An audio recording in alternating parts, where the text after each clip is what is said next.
Imagine walking out to your own song. Can never be us here on Ben and Woods, right? No, it's right there. Queens of the Stone Age, better living through chemistry. Welcome in, everybody. Happy Tuesday to all of you listening here on the Odyssey app or on 97.3 The Fan or watching on YouTube. It's great to be here with you on a Tuesday morning, not a Victory Tuesday morning. BENANDWOODS. Yes. Very, very interesting press conference yesterday from our new owners, Kwanzaa Jones and Jose E. Feliciano. Want to get to all of it. I want all the stories. I want all of the inside action.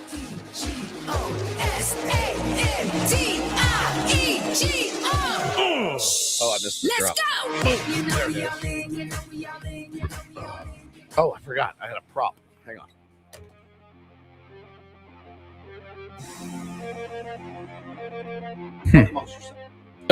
We haven't been introduced yet. To my left here is our executive producer, Paulie Reindl. Good morning. Hey, Paul. how are you? And over to my right is your friendly neighborhood television anchor, Ben Higgins. Hi. Benjamin R. Higgins. Good morning. How are you, my friend? We haven't seen that T-shirt in a while. Forgot to put the old T-shirt on before the show starts. You know, I had it tucked away in my closet, but I brought it back out. Old Mr. Funting. Yes, old Buck Funting. Still gives you a little nerves when you say it live on the radio, doesn't it? Yeah. My old friend Funting showed up last night, or did it? Man, what a horrific gut-wrench, nut-kick loss that was last night to the Pittsburgh Pirates. Good luck to the Pirates, by the way. Yeah, that really went well. That whole shtick yesterday. How you feeling about that? I didn't Guilty? say it. The Twins announcers said it. Guilty? This so is I hot. don't feel bad about anything at all. I don't think You it's know who else doesn't feel bad? That's what's in guys. They're like, we were literally just supporting our team. Like, that's what's in. I do feel like Braxton Ashcraft had a lot to do with last night's game. Now Pittsburgh is in here next, and good luck to the Pirates. maybe Minnesota Twins. You just need some better pitchers. Boy, that Fernando, he could hit. He couldn't miss right now. That's so good. 0 for 5 last night. Oh, let's just up to. Man, all right. Well, we can get into it. First of all, let's just start with the biggest news in town. Obviously, the press conference went down yesterday where they introduced our new owners. And I was not there. You guys were there, but I was listening live. I was there in spirit. Give me everything. So I arrived as soon really as the gates opened, 12:15 for the 1 o'clock presser. Entered through the team member entrance up on the corner of 10th Park up there. And security was tight. It almost felt like we had a foreign dignitary or something visiting. I've never had my bags searched so thoroughly as I walked into the gates of Petco Park. Walked in with AJ Cassavell. Saw Ryan Phillips, a few other people, of course. Pretty much anybody who covers baseball in San Diego other than Woods was there yesterday just to make an appearance. Show their face in front of everybody. That's just what you do. Listen, you want a corporate kiss ass or don't you? Because I'm not going to be that. I have things to do. I have children to pick up. How long did that thing go? I saw radio hosts from across the street were there. It was an hour. Were they? Do they have children? That is pickup required? I'm asking. I don't know. I have no idea what they have going on in their lives. Chopper them out, my children. Well, how long did the press conference go? About 1 hour. Yeah. What time did it start? 1 to 2. Okay, my kids. Taylor gets out at 2:15. I know. Bo gets out at 2:20. You definitely would not have made it, and you probably would not have wanted to walk out right in the middle. When I'm on my deathbed, laying there, dying in front of my children, they're going to remember that I picked them up. Hey, Dad, how was that Kwanzaa Jones and Jose Feliciano press conference? No, they're going to know my old man was there for me. So that's it. That's always most important. I'm just factually stating that just about everybody was there. Going down to kiss everybody's ass for clout is not something that I feel like doing anymore. I've done it. I'm over it. It's not going to happen. But also, I had to pick up my kids. I probably could have made arrangements, but I'm kind of over that bit. too. To be seen, just to be seen. I know, I get it. I mean, you're not an eyewash guy. No, we've established. But I this. like eyewash from others. You want Right. it from others. Yes, I don't, but not from yourself. Correct. I mean, that was every time they do a press conference like that, it's one big eye It's wash just fest. one big circle. It's eye wash for Jay. them. It's eye wash for the team. It's eye wash for 100%, us. dude. It's eye wash for everyone in attendance. I've done it for 15 years of going, how you doing? Like, forget it. No Over. one actually learns anything of substance generally in one of those press conferences. Nothing that I couldn't have heard on the radio. We covered live right here on 97.3. Well, The so it Fan. is important for someone to be there to Sure. make sure that Yeah, it's guy with a microphone. Yeah. That's it.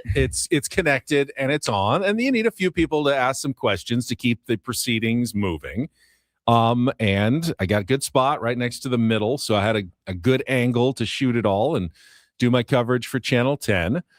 Shot my stand up in front of everybody. That's always a little nerve wracking because you don't want to be like take two, take three, take four. Nailed it in one take. 2, 1. Hi, I'm Ben. 3, 2, 1. Good evening. I'm Ben. Sarah said, I doubt Ben wanted to go, but he did. Ben loves this stuff. I got Are you paid to kidding be me? there. So, yeah, he worked for Channel 10 as well. I was paid to be there. He's paid to be there. You weren't paid extra to be there. This was after your shift at 1:00. You'd already put in your day in the morning. My shift ended at 10. Right. Yeah. So you were But then long. my other shift starts. You were long done with your work shift. That's I was right. still working, so I didn't mind being there. And I think there 3, was 2, 1. coming up Monday morning. We'll wrap up our 3, 2, 1. Coming up on Monday morning, we'll wrap up the Padres weekend series against the Astros and talk to our Padres. 3, 2, 1. Coming up Monday morning, we'll talk. I'm done. I love those. So 3, much. 2, 1. 3, 2, 1. Was I there? No, this was No. just That was just you guys? Coming up Monday morning, we'll Week and a wrap half up the ago. Padres weekend series against the Astros and talk with our Linsider from The Athletic, Dennis Lynn. There we Yay! go. Only Fifth took you take 5 is tries. always the charm. No, I just needed the one take, so I was all ready to go and waiting for them to walk out. And I do think I really didn't know much about them, like what their personalities would be like. There was only limited media coverage in terms of video and audio bites that I had seen from either of them beforehand. So got to get the first impression of both. And they seem like a really put together couple. Oh, yeah. They walked out like with a fury. You know what I mean? But it's so striking that they're not the couple that, their personalities are just the same. They're very different. Oh, yeah. Way Jose different. Feliciano was much more like reserved and stoic. All right. And Kwanzaa Jones was incredibly energetic and ebullient. ebullient is a great word for It's it. like, how many of these press conferences have we seen over our entire lives where it's some 75-year-old white hedge fund manager Yes, who's like, who's just there because he's there? Like, these were two younger, like, energetic, lively people. It was unlike any other press conference I think I've ever seen. I mean, she is a like a meteor, right? Like Yeah. just a like shining star. And I can honestly say I don't think I've ever seen energy like that from a human being. I've never seen it. I mean, I've seen energy. I mean, on a stage, On a like if stage. you're Well, performing, of course, like play or something. Right. But that, I even mean, that's then, like it felt like she was like, performing. yeah, it was absolutely. Crazy. It was crazy. I'm listening and I'm going, oh my God. Now, can I say something without people getting mad? They're going to anyway. If I had been there with Paulie, right, sitting next to Paulie, and that music started, I probably would have started laughing. Huey Lewis. I will say that is how their song, The heart We of All rock, In. The heart of rock and roll. I love that song. I do too.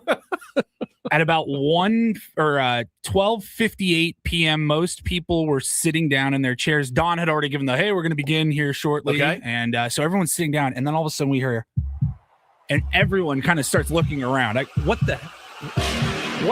is going on? Right. Now, here's the thing. So, if I was sitting there because of who I am, it's who I am, I would have started laughing, giggling. Just Paulie would have been next to me. I would have looked at him. I would have given him one of those, like, You would have dead- grabbed my I would have grabbed arm. his arm and started squeezing it. And then I would have started laughing. I get very uncomfortable with things like this. Very uncomfortable. That's not why I didn't go, but because Who knew they were going to do that? Nobody. But I would have started laughing and probably had to get up and excuse myself at the beginning because I can't control myself in situations like that. I laugh at the worst stuff. I mean, I laugh at the darkest humor, the worst things. I laugh at funerals. I mean, I'm terrible with that stuff. I get that nervous energy and I start to laugh. So if that happened, I would have grabbed Paulie by the arm and gone, oh God, oh no. And then he would have started sniggling and then I would have started sniggling. So I listened to it. He's not wrong. And And so I was like, oh man, glad I didn't go. And they talked for a while. They talked for a lot longer than I thought they would. I thought it would be 20 minutes, 25 minutes max. And I think they said a lot of the right things. I think almost everything they said was just what you wanted to hear from new owners. And listen, I had people DMing me going, I don't know if I buy it. All right, fine. I mean, that's absolutely your prerogative. And by the way, I don't know if I do. I don't know if I do yet. I think that's fair to say. Like, it's been one day. That they want to win the World Series? Because that was abundantly clear from both of them. That's their top goal is to win the World Series, and their second goal is to be a good force in the community of San Diego. And again, we that's pretty standard from every owner ever is I want to win the World Series. Great.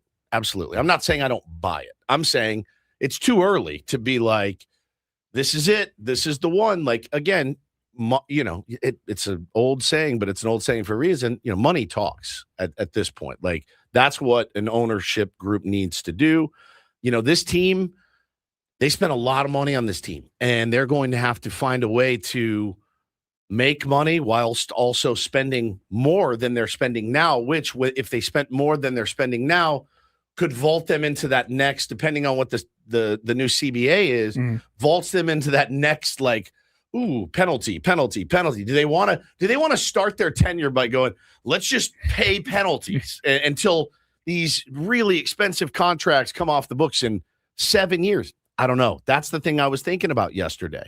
And I think that it's absolutely fair to think to yourself, okay, great job, really high energy, funny, like beautiful, dynamic, very intelligent, both of them, like dialed in. I loved how when they talked about how they've always been kind of looked over, passed over, and how they have a chip on their shoulder. Nobody likes that stuff more than I do. I was all in on that. I like how they said they're all in. I like that as well. We're all in. But that's what you do at a press conference. You promote yourself and you promote how great you're going to be. That's what I'm saying is when people were DMing me like, I don't buy it. I'm like, all right, well, you got to give it some time. It's been one day. Yeah, I think Padres win the World Series, you'll buy it. Yeah, you'll be buying it like crazy. I think the reaction online was mostly positive, yeah, but there certainly were some polarizing reactions. A lot of it to Kwanzaa Jones's personality. I think that some people didn't love what they heard, but what I felt in that room was someone who was genuinely excited about an incredible once-in-a-lifetime opportunity. And if that is what we are looking at, hey, we just bought a baseball team for $3.9 billion. And guess what?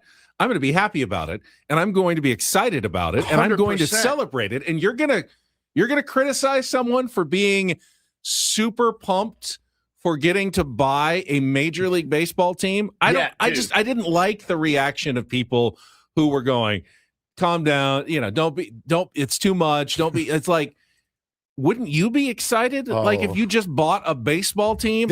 I would have a vomit bag up there. I'd be like, this is the greatest thing ever. Like, oh my God, I can't believe this is happening. Like it was, but again, you can't sit in here and be like, tired of the same old corporate speak and then see that and be like, oh, that sucked. It was so different than anything I've ever seen in my entire life. She's going to shake things up a little bit. She 100% is, man. And I thought I loved hearing him speak too, the way that he talked about his passion. And again, I don't know anything. If you go and follow like soccer people, they're like, oh man, Chelsea used to be this and used to be that.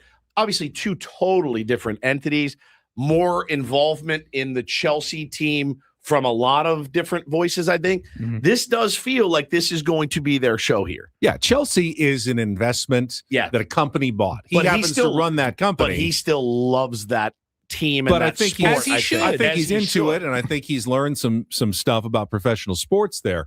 But they were very clear. This is our personal investment now in the San Diego Padres. This is what we hope to be here for decades, generational something that this is going to be like defining us and our family and who we are going forward. She's a stunner, man. She's an absolute stunner.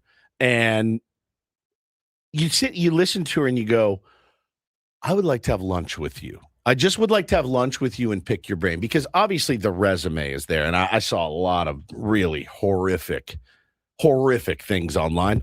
Being online sucks, dude. It sucks. It always has. It always will. When there's positives, it's great. When there's racist, gnarly, misogynistic stuff, you see it and you go, Jesus Christ, guys, be better. She doesn't need to list her resume. Her resume speaks for itself, right? This is not some, oh, I just latched on to this guy. These guys built this themselves, and I admire that very much. No, they clearly are partners and built everything together. So I saw that as well. Like, your husband's a billionaire. You're right. In a lot of ways. I mean, her personal resume and It's the diversity, her education, her background. She's a professor at NYU, dude. Like they don't just go, hey, come on here and teach a class. Yeah, like multiple law degree, master's degree, conflict resolution, something like that. I mean, that's what I want to talk to her about. That's impressive. the one. That's it, right when there. you kind of compare it, and I don't mean this to diminish Jose Feliciano at all. I think a lot of people can just say, okay, here's $500,000. I'll invest it right, and it turned into $10 million, and I turned the $10 million into $80 million, and I turned the $80 million into $300 million, right. And I just turned the $300 million into $1 billion. Yeah, he bought a lot of companies and made some good investments in in his capital, his equity firm. Great, you're a smart businessman. What she's done a lot of things, man. She is very impressive, very extremely. And somebody said that I couldn't stop seeing it, man. They're like, with Jose Feliciano. Remember Breaking Bad? He looked like Gus Fring a little bit. Yeah. I'm like, oh my gosh, he did. Hopefully he's not involved in the same malfeasance as Gus was. Gus was very sharp though. You got to tip your cap to Gus. I do think Gus was a simple fast food that's right. manager. That's right. That's true. I do think he had the best line of the whole day when they were talking about her song that we just played. Yeah. And he chimed in and he said, my only musical talent is my name. That was brilliant. Brilliant. And he goes, please include the E so that I do not get mistaken for the singer. Feliz Navidad. It's so good. It was great. That was a great line by Jose E. Feliciano. I thought it was, hey, again, like I've never seen anything like it before. And so that to me was like, all right, here we go. So now the new era has started. Now, they made the mistake of saying we're undefeated since we bought the team. Kiss of death. I told you they'd pick a day right before they started a winning streak, whatever the actual day was. Right. Oh, yeah, of course. So when I heard Friday afternoon, oh, yeah, of course, then you won the next 3 games. Yeah, 0-1 since the formal announcement with one of the worst losses of the year. The one that just makes you want to. It makes you and it would have been one of the best wins of the year, too, had they gotten it. I mean, that's the cruel. We'll talk about it. It's the cruelty of baseball. Jake Cronenworth would have been, if they had let him swing away in the 11th inning, he got a hit. We would be talking about the Jake Cronenworth He was so game good, man. Forever. He was so good. But when you don't get the bunt down that you're asked to get down, you're just the idiot who couldn't get the bunt down. That's right. Oh, yeah. Great at-bat to tie the game. 2 amazing defensive plays to save the game. You know who you are, Jake? You're the idiot who couldn't get the bunt down in extra innings. You know, it's funny. The other thing, too, and somebody brought up, it's the phrase good vibes gets thrown around a lot, probably a little bit too much these days. When I saw her, that's the first thing that popped into my head was, man, those are some good vibes. I can get cynical. I'm in a bit of life goes in waves, right? Mm-hmm. You have these times where you're like, holy cow, man, I feel great. And like, everything's fantastic. And then you have these times in life where you're like, oh my God, I feel no gratitude. I cannot be anything but cynical. It's hard. I fight through that every single day of like, God, I don't want to piss and moan. I just want to like be happy with what I have. And that's true. But you see somebody like that walk in and you're like, oh yeah, you don't have those days. You don't have those days. Like, you're always grateful. You're always good, positive vibes. And that's what I got from her. You feel like if you were in the room from her, you'd be like, all right, that's kind of rubbed off on me a little bit. You guys were in the room with her yesterday. You know, and I think maybe I would be a little concerned if they had come in and say, oh, we're going to reinvent the wheel. We're going to do things. Wait till you see our plan. You've never seen. This has never been done before. They didn't say that. They said, no, we're going to listen. We're going to learn. They said all the right We're going to learn about Major League Baseball. One of the things that surprised me, and I think she was being absolutely genuine. She said before the news conference, they were handed an owner's manual. I heard the same thing. I thought, was she joking? I don't think so. I didn't know if that was a joke either. I think maybe Rob Manfred. I don't think she was. I think they may actually have like a booklet like, okay, you just bought a baseball team. Here's some things you should probably know about in terms of running said baseball team. Hey, Kwanzaa, did you get the owner's manual? There's a few online things you have to do, but you need to fill. What do they call those things that we have to do? Onboarding or those modules. There's a few modules. I noticed you've had the team since Friday. It's Monday, and none of those modules have been done. Also, still haven't gotten the copy of your driver's license for your direct deposit. If you could scan or fax that over to me, that'd be great. Tell Jose I got his today. He finished 3 of his modules. Like, for real. There's a warranty card in the back. You're going to want to fill that out and mail it in for your baseball team. I couldn't believe it. It's a 3-year money-back warranty. A manual. I was like, a big old binder? I think a big old binder. I want to see it. My guess is... Do you plan on bringing the equipment with you to Fiji? My guess is there's probably... All right, here, list of like owners meetings, things that are taken care, like the schedule of what the year looks like, everything that's part of, being one of 30 Major League Baseball owners, like responsibilities that you need to make sure your team gets taken care of. Yep. Probably a lot about, revenue sharing and all the stuff financially that goes on with the Major League Baseball team. So I actually do believe there is a literal owner's manual for a Major League Baseball team. No one's ever talked about it, though. Chris, absolutely right. Chris says, I love how Kwanzaa called out the instant gratification culture generation. I loved that, too, because you can get caught up in it. I know I can. And she talked about the 5-year plan, the 10-year plan, and like how hard that is these days, especially to structure for yourself. We want it now. I want it all, and I want it now. And I totally get that. So yeah, man, I'm excited to see what they can do. I'm excited to meet them. You guys didn't get to meet them, right? No, personally, no. They right after the press conference was over and they took some photos with their family and their jerseys and all of that. They did like a general media scrum, which was weird because they just did a seated media scrum essentially for like an hour. But then they gave everybody a few more minutes to like huddle around them at the stage and get a few more quotes. I looked at that group for 1 second and said, nope, I'm good. I could not get my camera in. I did a little like hold my camera over my head just to get some shots, but I had no microphone. So most of it, I heard was in Spanish, the after scrum for reporters who wanted to speak to Jose in Spanish. But that's about it. Well, welcome, Jose E. Feliciano and Kwanzaa Jones. You guys lit it on fire yesterday. We're going to win. We're going to win. We're going to win and win it all. So that's the other thing. We hope it's sooner rather than later. And somebody DM'd me about it last night, and I go, here's the thing that I love. You've put yourself out there on record.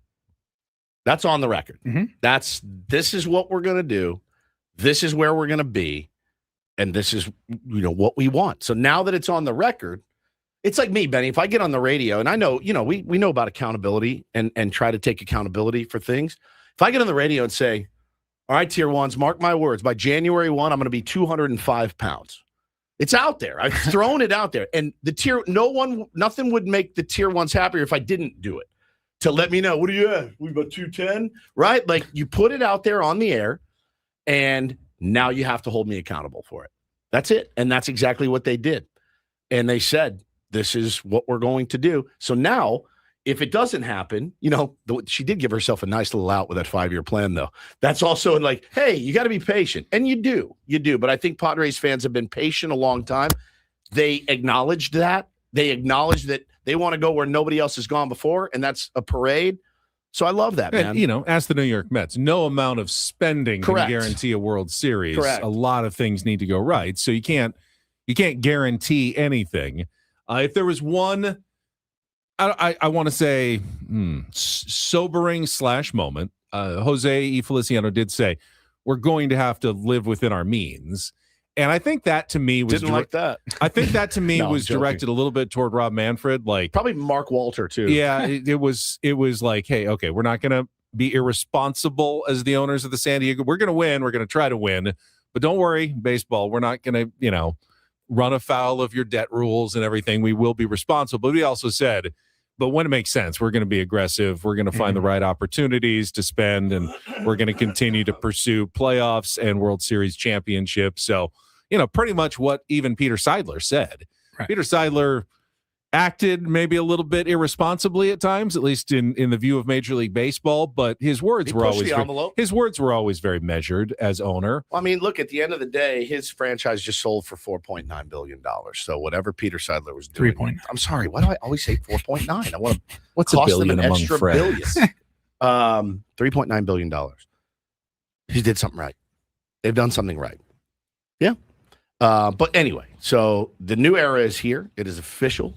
And now, time to put up. The only note I would have probably given Jose Feliciano yesterday before the press conference was he did mention, I love baseball. I've always been a baseball fan.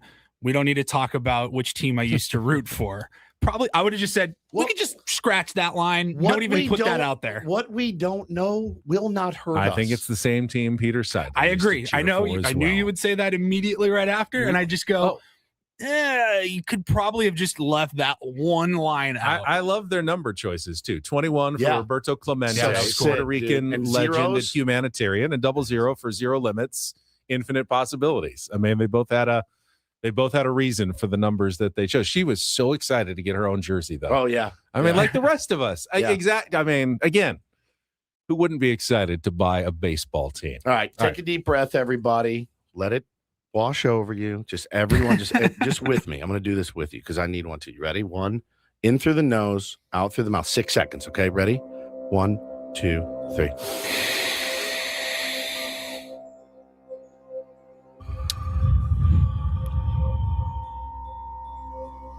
One more.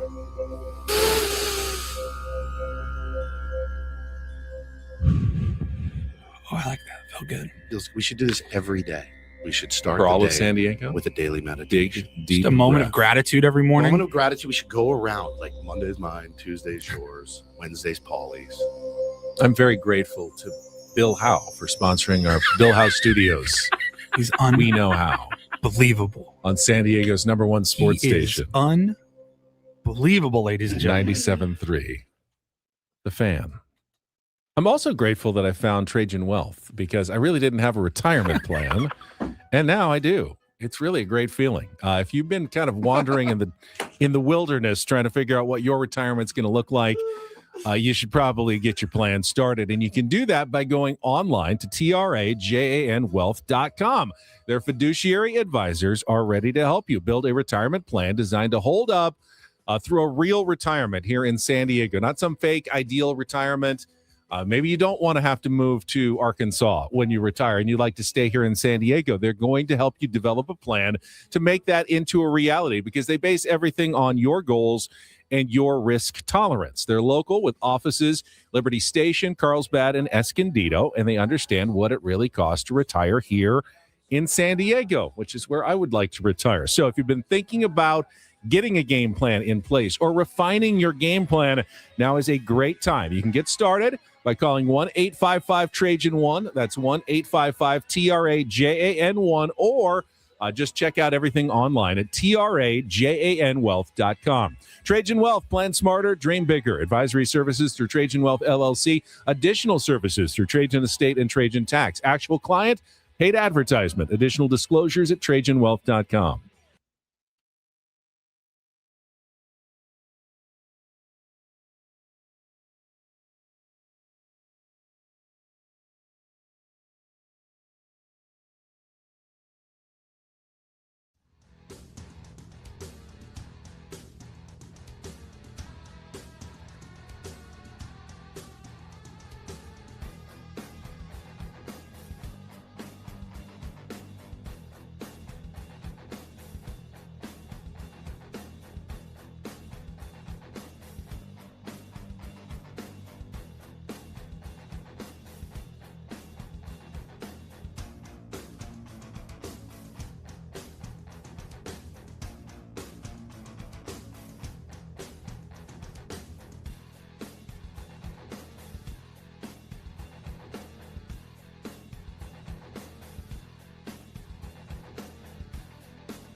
He just here. I'll show you a little. Just a little. Please don't. Just a little bit. What hurts on you? Nothing at all. A little bit. Not that now. So let's say whatever you're about to touch is the only thing. Let's say It's gonna hurt. Right? All right, yeah. Okay. Pretend your knee hurts. Pretend your knee It's going to in a second. right here.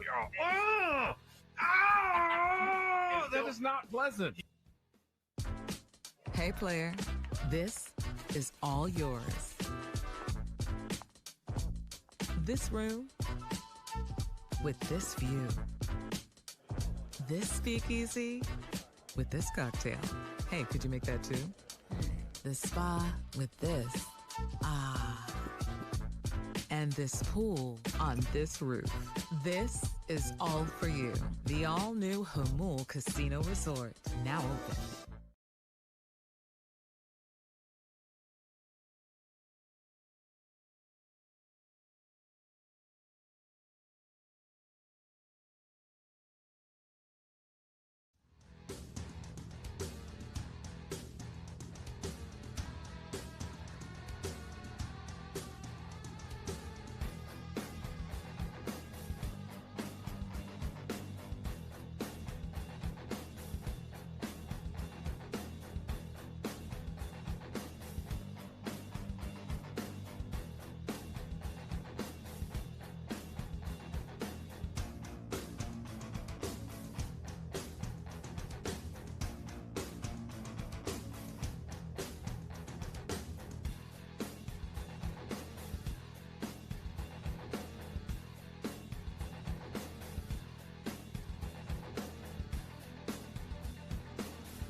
Ben and Woods, brought to you by David P. Shapiro, criminal defense attorneys, helping good people regain control of their future when charged with a crime since 2010. Visit davidpshapirolaw.com. Hi, Ben. Woodsy, here's what we got coming up for you on the show today. Get to our Padres crap-up highlights, discussion of last night's 12-inning loss to the Pittsburgh Pirates, and, a missed opportunity with both the Arizona Diamondbacks and Philadelphia Phillies losing. Could have gained a game on the Phillies, could have put some more distance between yourself and the Arizona Diamondbacks. Even Craig Stammen said it afterwards. We're going to regret that one. Oh, did he? He did say, he used the word, we're going to regret that one. Now, hopefully not the ultimate, That's man, the we one. would have made the playoffs had we actually found a way to get a run in from second base in the 10th or the 11th inning. Hopefully it's just a kind of a more general regret, it would have been nice to have won that one as well, but we didn't. But he did say you're going to regret losing that game. So we'll talk about the game.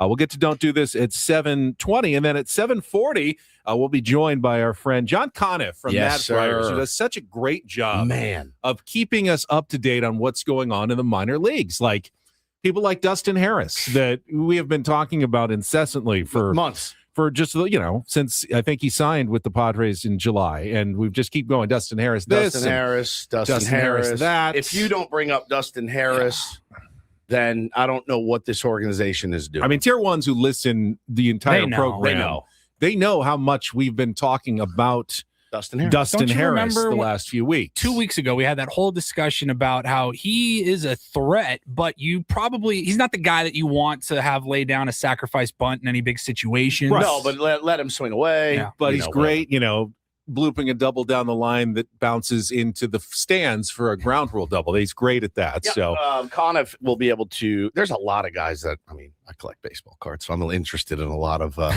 what his thoughts are on a lot of the young guys in the system. all right, so let's come clean. Show of hands. Never. Did any of us have any idea who Dustin Harris was? And when we saw I didn't know they signed when we saw him. the transaction that said the Padres have purchased the contract of Dustin Harris from AAA El Paso. Sanders was like, Dustin Harris is here, and I'm like, obviously Dustin Harris is there. Who the F is Dustin Harris? Is the first thing I read recaps of like what El Paso's been doing. Yeah. Oh yeah. Chihuahuas won 7-5 in Albuquerque the other day. I don't remember the name Dustin Harris coming up once, ever. I thought it was like, oh, that's that old second baseman. He must be in the clubhouse to just say hi to the guys or something. David J., who runs Matt Fryer, says, everything I know about Dustin Harris, I learned from Ben and Woods. It's exactly right. It's exactly right. No, I didn't know anything about him at all, and I was so surprised when it happened. So the corresponding move was Sung Moon Song being sent back down. And yeah, man, I don't know how to feel about it necessarily. That means I thought Samad Taylor was going to be the next kind of move. I don't know if there's been a setback, but this is why Conniff is coming in at 7:40, so I don't have to speculate. And I did think that Craig Stammen's reasoning about Sung Moon Song is something we've seen very clearly. When he's playing regularly, he's gotten better, he's improved. And then when he sits on the bench for extended periods of time, he's been pretty useless. And because he hasn't been playing much lately, he's 2 for his last 26. It's like the anti-Blake Snell. The longer you sit him on the bench, the better he is. It's crazy. They made the decision, hey, why don't we play him at AAA rather than just have him sit some work and not really be helping us on the big league level. Yeah, a pinch run appearance here and there, a defensive spell, give a guy a breather. Sucks for him, but I tend to always think like, man, everyday reps is 100%. For a guy like that, for a role player who's new to the league, like everyday reps is more important and more valuable, I think. Couldn't agree more. But yeah, there's a lot of guys I'm interested in, obviously not for the rest of this year, but for the future, that I have a vested interest in, certainly, and many others do too.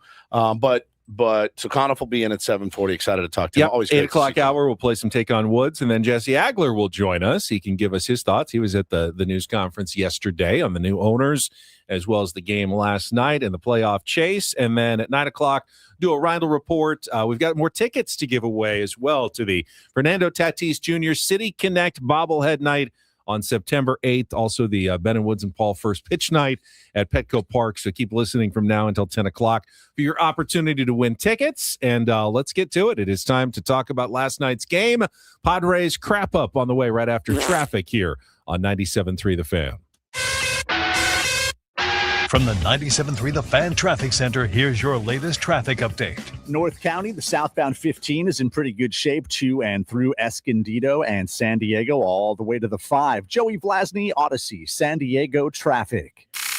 This traffic report is driven by local and veteran-owned Sedano Ford in La Mesa. The back-to-school event is on at local veteran-owned Sedano Ford in La Mesa. Get the 2026 Bronco Sport or Explorer for just $349 a month plus 0.7% APR with no payments for 90 days. For complete details and even more great offers, visit SedanoFord.com. It's a shame if they lose. You got a problem.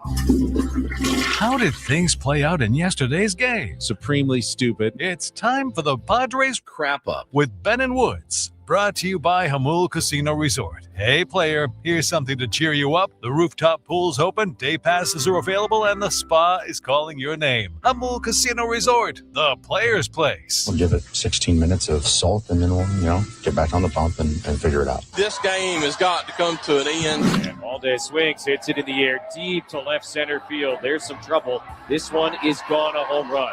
Just into the bullpen in left center field. And Valdez with his 15th home run of the year.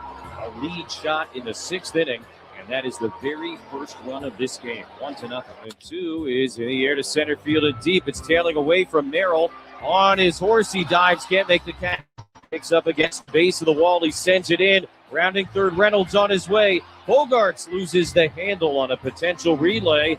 And Flores standing at second with an RBI double. It's 2-0. Into the windup. The 8th pitch of the at-bat. And a line drive base hit into center field. Harris will score. And Jake Cronenworth has tied the game. 2-2 here in the 8th. Here it is on 2-2. Mangum swings, serves it on the ground right side. Cronenworth dives, has it, gets up, throws to first in time. And the inning is over. Jake Cronenworth, who tied it in the 8th, keeps it tied in the 9th. Here's the 3-2. That's grounded up the middle into center field and a base hit.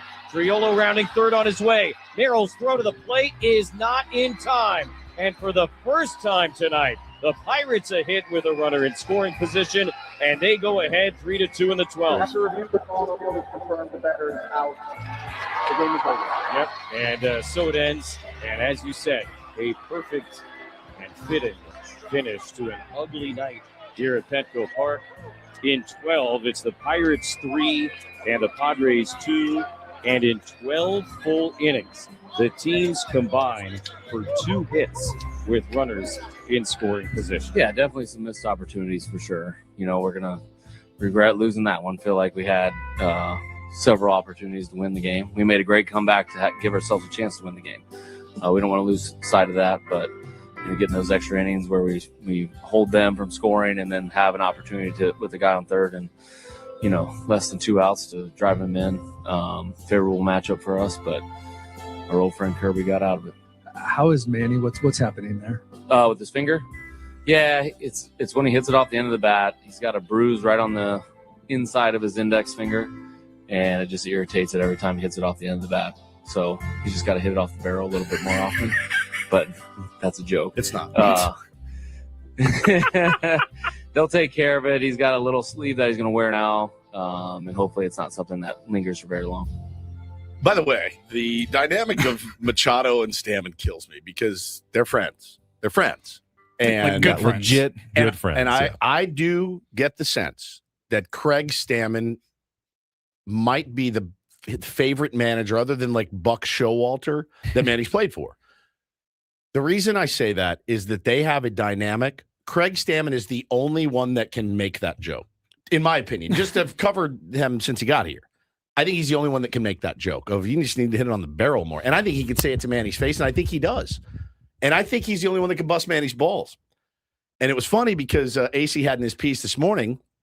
So they said, what's up with your finger? He goes, it happens every year. It's a constant thing. I've got effed up fingers. And then Stammen said, well, he will wear that protective sleeve. And Manny goes, yeah, it doesn't help. It doesn't even help. So I think that their dynamic is an interesting one. And it just irritates it every time he hits it off the end of the bat. So he's just got to hit it off the barrel a little bit more often. I literally tell my little leaguers that. Oh, are your hands rattling? Your hands rattling? Great. Hit it off the barrel. It feels like you won't even feel it. It's so good. I can literally picture it in my mind because I've seen it similar in person. I can picture Manny walking right into Craig's office after maybe catching wind of those comments. Got a plastic cereal bowl, like a plastic paper bowl. See him do that, yeah. Oh, yeah. And he's probably got a cereal right here. Frosted Flakes. What do you know about hitting an effing barrel and just walking away? How many barrels you I can hit? see it. I would almost, we'll have Craig on Friday. And I don't know if he'll tell us, but I want to ask him hey man, I think he does bust his balls a lot. Yeah, listen, last night, 1 for 13 with runners in scoring position, 10 left on base. The Pirates were 1 for 15 with runners in scoring position, 13 also left failed on to get base. down the bunt in extra innings when they tried it and got the force out at second. So. Let's talk bunting for a minute, and let's talk about how that strategy didn't work. It didn't work last night. Typically in the extra innings, I've even raised my hand. What is that noise? You hear that? You guys hear that? Mm-hmm. It sounds like wind. That's what it sounds like. Yeah. All right, everyone, check your wires here. Okay, should be fine. Typically in extra innings, when you're the home team, I don't have any problem with getting the guy over. I don't. I think it's the most opportune time for a bunt. That being said, you have to execute it, and you cannot get doubled off there if you're Luis Camposano. You just can't. I understand having the new guy bunt, right? Like, this is kind of what we brought you up for. Didn't go well. All of our vast Dustin Harris knowledge, I have no idea if he's a good bunter, but he is like a contact, He's not a slugger. He's the kind of guy that you would expect to be able to get down a bunt. And just because he didn't, he may be the best bunter ever and just had a bad bunt. It really was a horrible read by Luis Camposano, though. It was terrible. He had plenty of time to turn around and get back. That ball was in the air for a bit. And you can't get doubled off there. So that was really bad. Craig said, we told Luis, because he's not the most fleet of foot, and you can't take him out, right? Because you'd already used Fermin. Correct. You can't pinch run for him. Unless you just say, we're going for this win here. We put Jace Bowen in the second. You cannot do that. You cannot do that. It's ballsy when you had a point. It's malpractice. I'm telling you, it's ballsy. You are playing with house money, are you not? You had a 6%, 0.6%, 0.1% chance to win the World Series this year. I'd like them to play a little bit more FU ball and a little bit less of let's be safe and let's be conservative. Go let it. I want to see them just go let it rip. And I get it, man. It's a tight game and you feel like you can win it and you've come back. I didn't understand bunting with that part of the order in the 12th. In the 11th. I'm sorry. With Jake. Yeah. I didn't understand that part. So you got Tatis on second. You've got a bit of a battered Manny Machado on deck. I wasn't shocked when Jake squared on the first pitch and pulled back. And I thought deeply in my baseball watching soul that he was just showing to try to get the infielders a little bit on. Yeah, get a draw a fastball, something. And then was going to swing away and was going to win the game. And it was going to be the Jake Cronenworth game.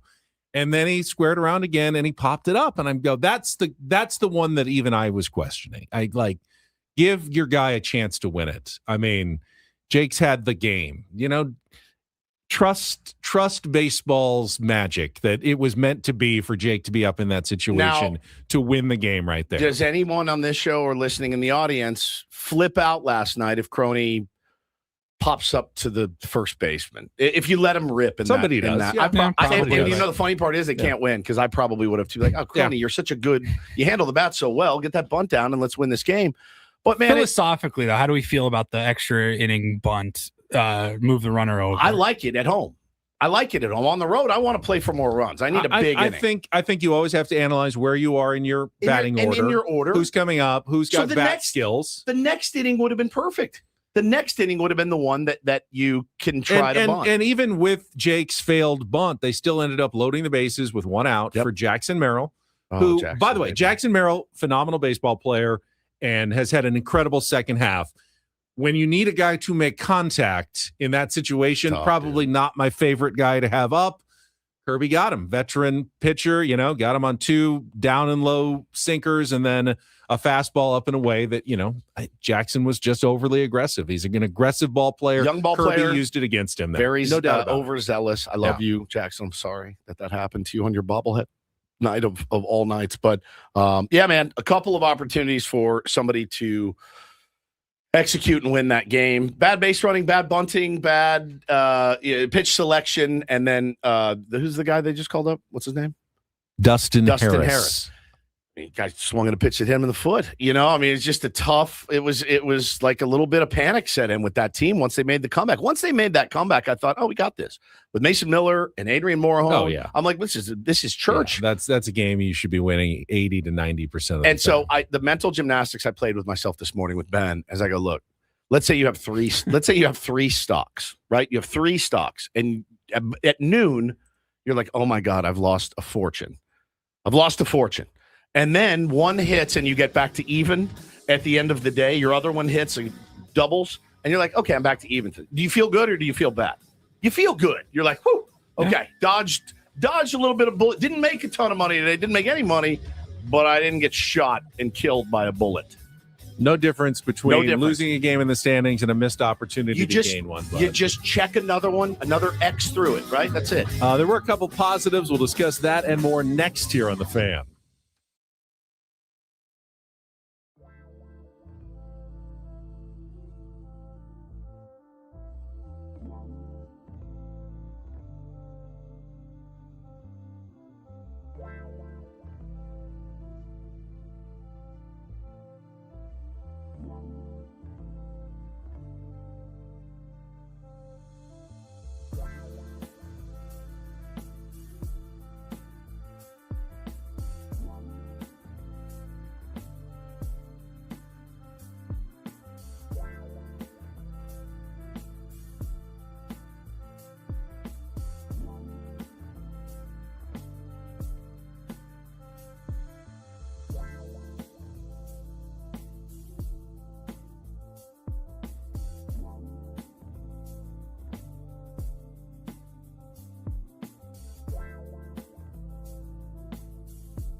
The gentle what?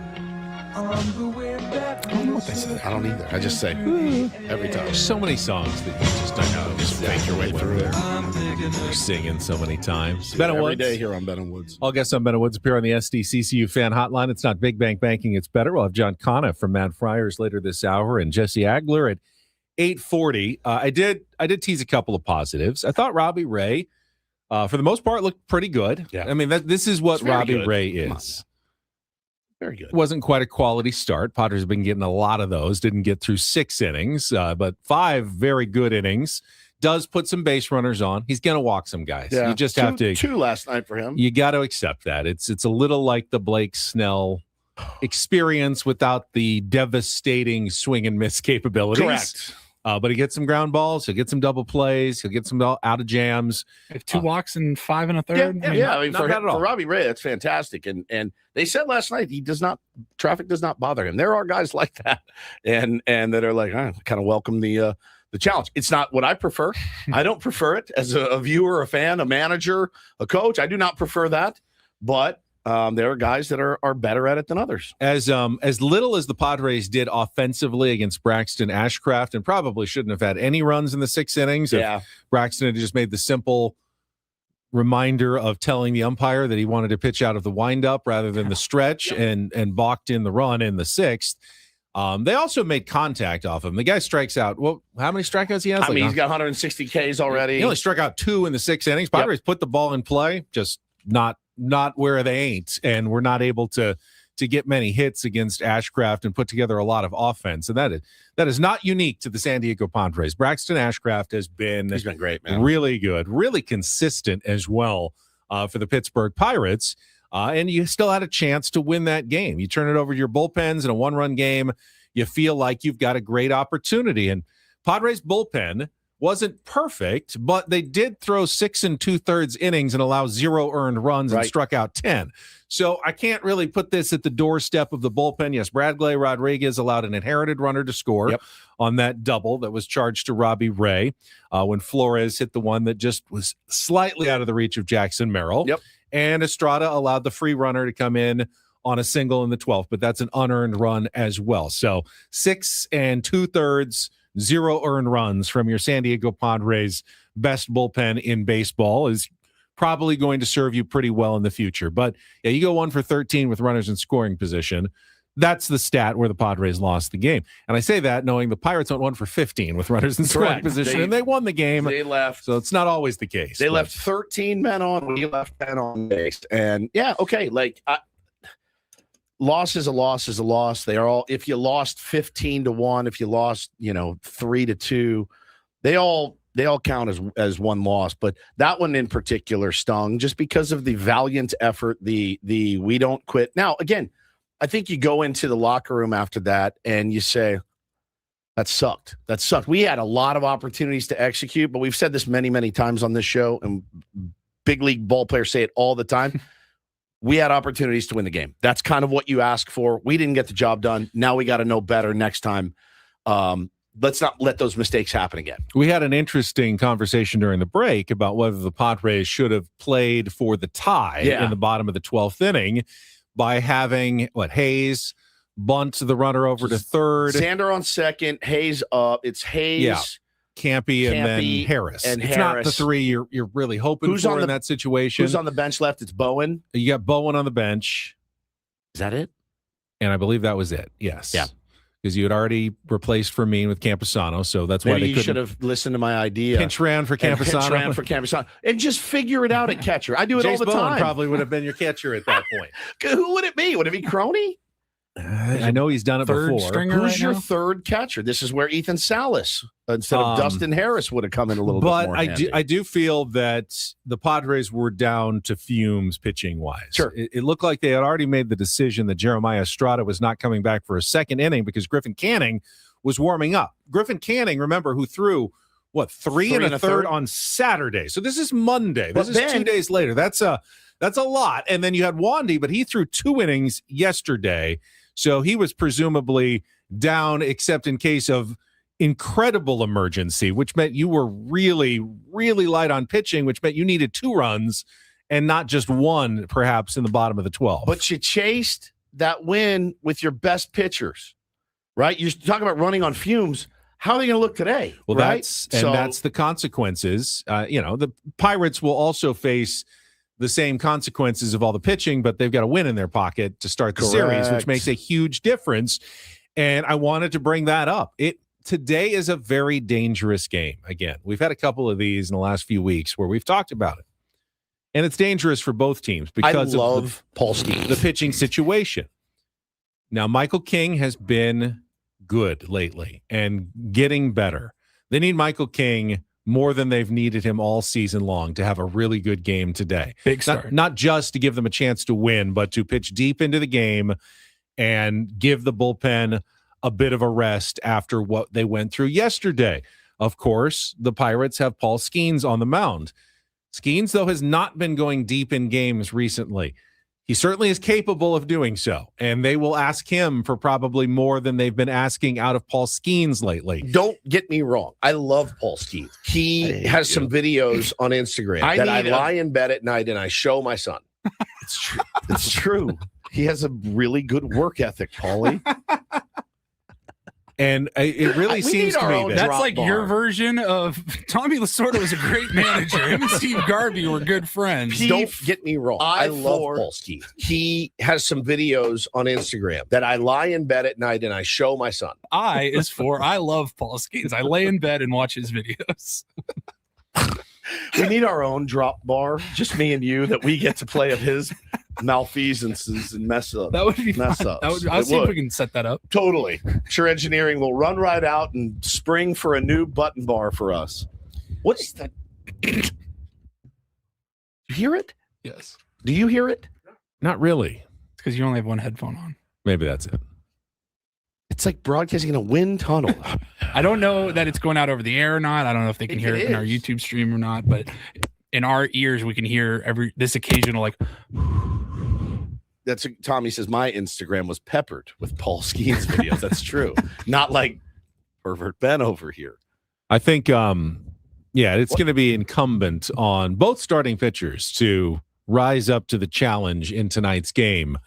And, I don't expect either to be battered around the yard. They're both really good pitchers, but 5 innings and 1 run is probably not good enough because then you are putting your bullpen in a tough situation to have to cover at least 4 innings. Yeah, so for sure. They need like 7 tonight from the starters if they really want a chance to win this game. And we've seen many times Padres have dropped the second half of the season.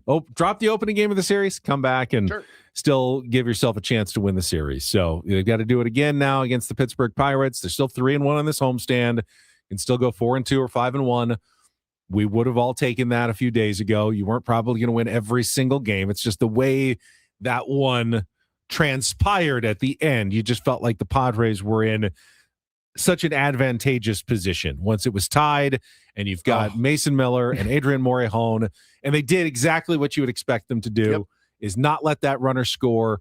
You just need to find a way to win that game. Yeah, I couldn't agree more, man. But it's over now. You got to go out and beat Paul Skeens today. So figure out a way to do that. Are you a little bummed, a little nervous? Manny's banged up. The team is a little bit banged up, I think. And so, Michael King has to take this on his shoulders and go out and shove against a lineup that's not, they're not great. And they're missing guys in their lineup like O'Hearn. Like, I had no problem with Robbie Ray going back out there. As Merlin Valdez hadn't hit a homer in 24 games, like, you just left the pitch up. And he hammered it. Jackson was if so anything, close to I wish they had catching that left ball. Robbie Ray out even longer. And if you had known the game was going 12, you might have seen if you could have squeezed a few more outs out of Robbie Ray He was at like rather 100 than pitches. aggressively go to the bullpen. I mean, look, that's pitch why count climbs. That's why you got him. That's why you got Robbie Ray. He's your veteran. Let your veteran try to pitch out of it. I have no problem with it. I have no problem. I have no problem really with the game, the way the game was managed, other than the way it was managed and the way it was executed in extra innings. It just looked like they panicked a little bit, man, and could not execute. And getting thrown out at second base, that double play that can't happen. Bummer. Flush it, move on. Go 1-0 today. That's it. Meanwhile, a couple of injury updates. We did find out that Nick Pivetta is going to throw a rehab start tonight, Oh, nice. I believe in Lake Elsinore again. What So see if it goes better than the last one.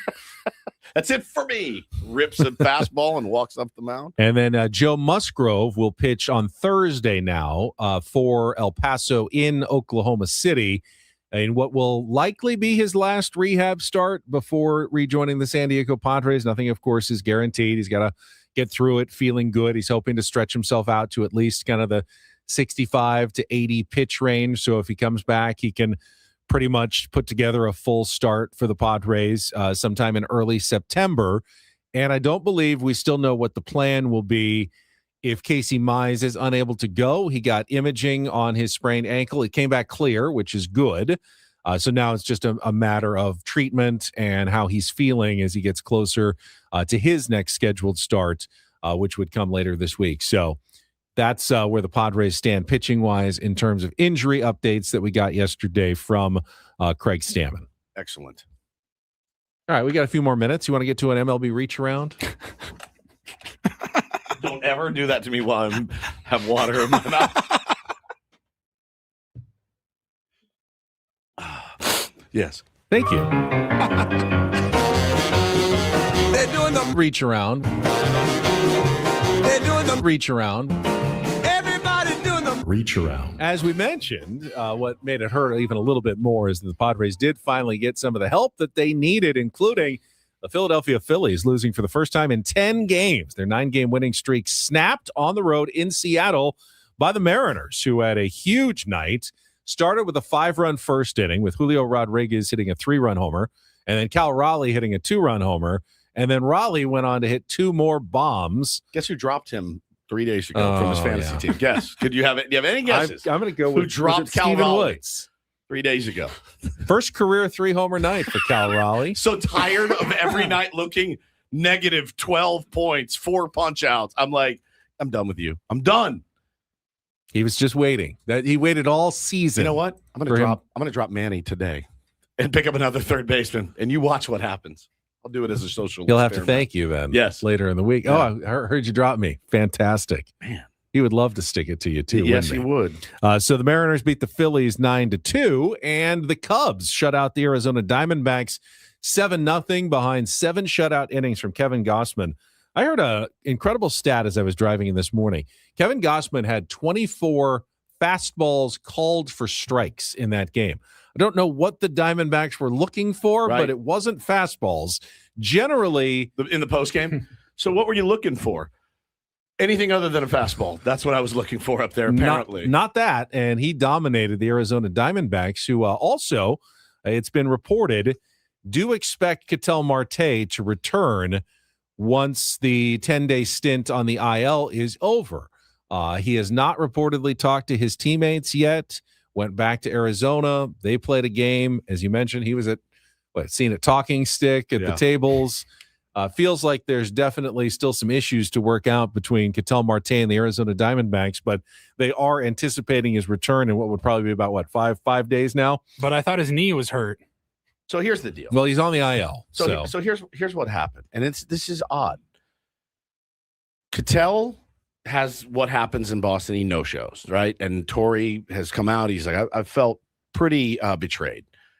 And then they said, we're going to put him on the restricted list because he no-showed. Then they said his knee is hurt. We are going to ship him back to Arizona. We'll also be going back to Arizona.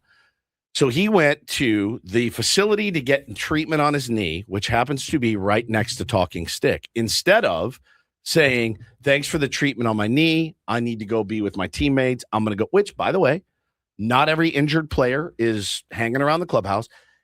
That being said, it's like the first day, and he hadn't addressed his teammates yet. They're pissed. They're very pissed. And we still don't really know what happened. We don't really know what happened. You know what I mean? So I listened yesterday to Will Clark and Eric Burns. It pops up on my Instagram. I watch every time. So here's every question. Burnsy is standing there in sunglasses and a neon body glove shirt. Thrill, what would have happened back in your day if this happened? What do you mean? What do you mean what would happen? It happened. It happened twice. And he tells the story of a couple of teammates of his. He goes, everything that guy got went up his nose. And he disappeared. And he came back in. They cut his ass just like that. He's pounding like an old-fashioned. And then he's like, and there was a quarterback, Rick Leach. Does that sound right? Rick Leach. He was like a quarterback and baseball player. I think so, yeah. And he no-showed a couple times, and they had it out in the clubhouse. So this is a huge issue for Arizona. Rick Leach. You got it. Yep. And you're talking about a huge, huge issue that actually did happen back in the day. It's not just the modern ball player. I want to ask Booney about it tomorrow. It's not a job we think that it should ever happen, right? The no call, no show to a big league game is kind of crazy.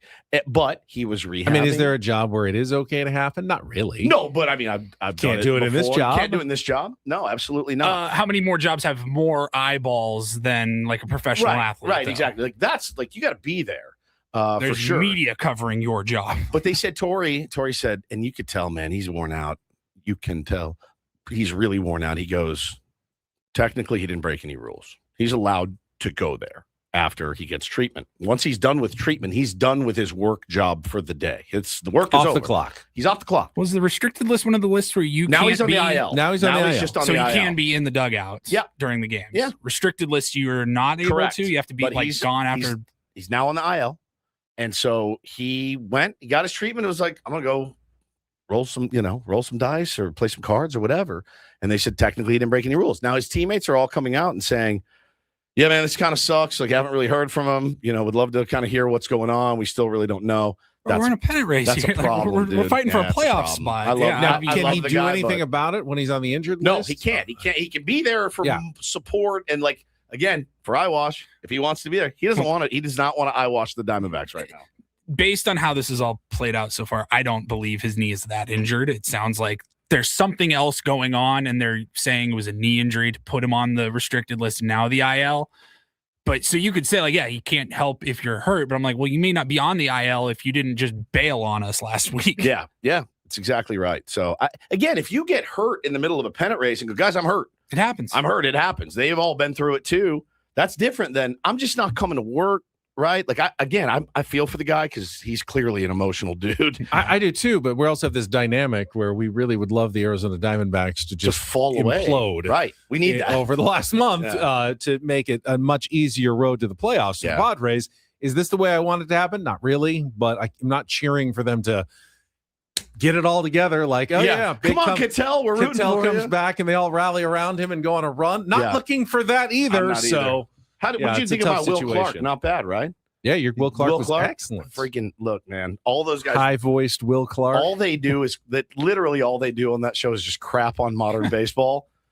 But every clip that pops up, I watch it. It's really good. I think we can skip the rest of the reach around. It was a light That's all Monday. we needed. That's all we needed. Those were the main games. Good to go. We will take a timeout. When we come back, it is time for Don't Do This. More details on the Jed York arrest that was reported during our show yesterday. And a Major League Baseball team making a decision that is getting panned around the league. We'll get to all that coming up next with Betta Woods, broadcasting live from our Bill House Studios. We know how on San Diego's #1 sports station, 97.3 The Fan. Well, listen, gang, after I get my knee worked on, I like to jump in my Ford F-150. Sometimes I go down to 7 Mile Casino. Worlds can collide right here. No, you got to get down to Sedano Ford. If you're looking for a new car, truck, if you're looking to maybe buy a birthday present for your significant other, the back-to-school savings event is going on right now. Always wanted to have a big bow on a truck, right? Walk outside and it's there. You can make that happen at Sedano Ford. Brand new 2026 Ford F-150 STX, $349 a month. The 2026 Bronco Sport Big Ben, also $349 a month. And take a guess how much the 2026 Ford Explorer Active is. It's $349 a month. Even more to take advantage of. 0.7% APR financing plus no payments for 90 days on select new Ford models. And these offers will not last forever. So stop by your local and veteran-owned Sedano Ford in La Mesa. Let them know Woodsy sent you. Great offers. Go to SedanoFord.com. Once again, SedanoFord.com.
player, this is all yours.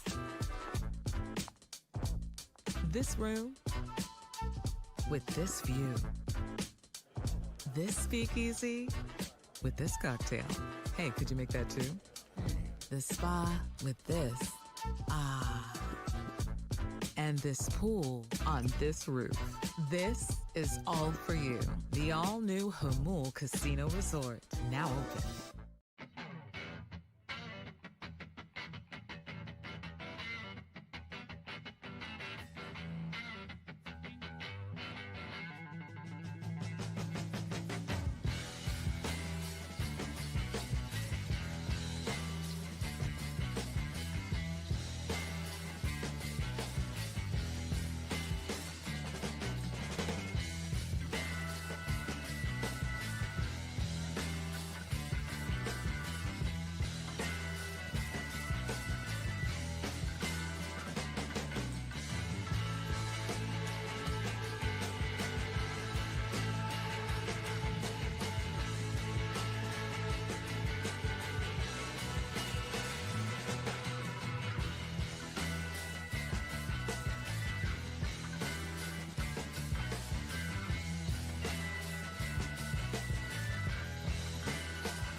Ben and Woods brought to you by David P. Shapiro, criminal defense attorneys, helping good people regain control of their future when charged with a crime since 2010.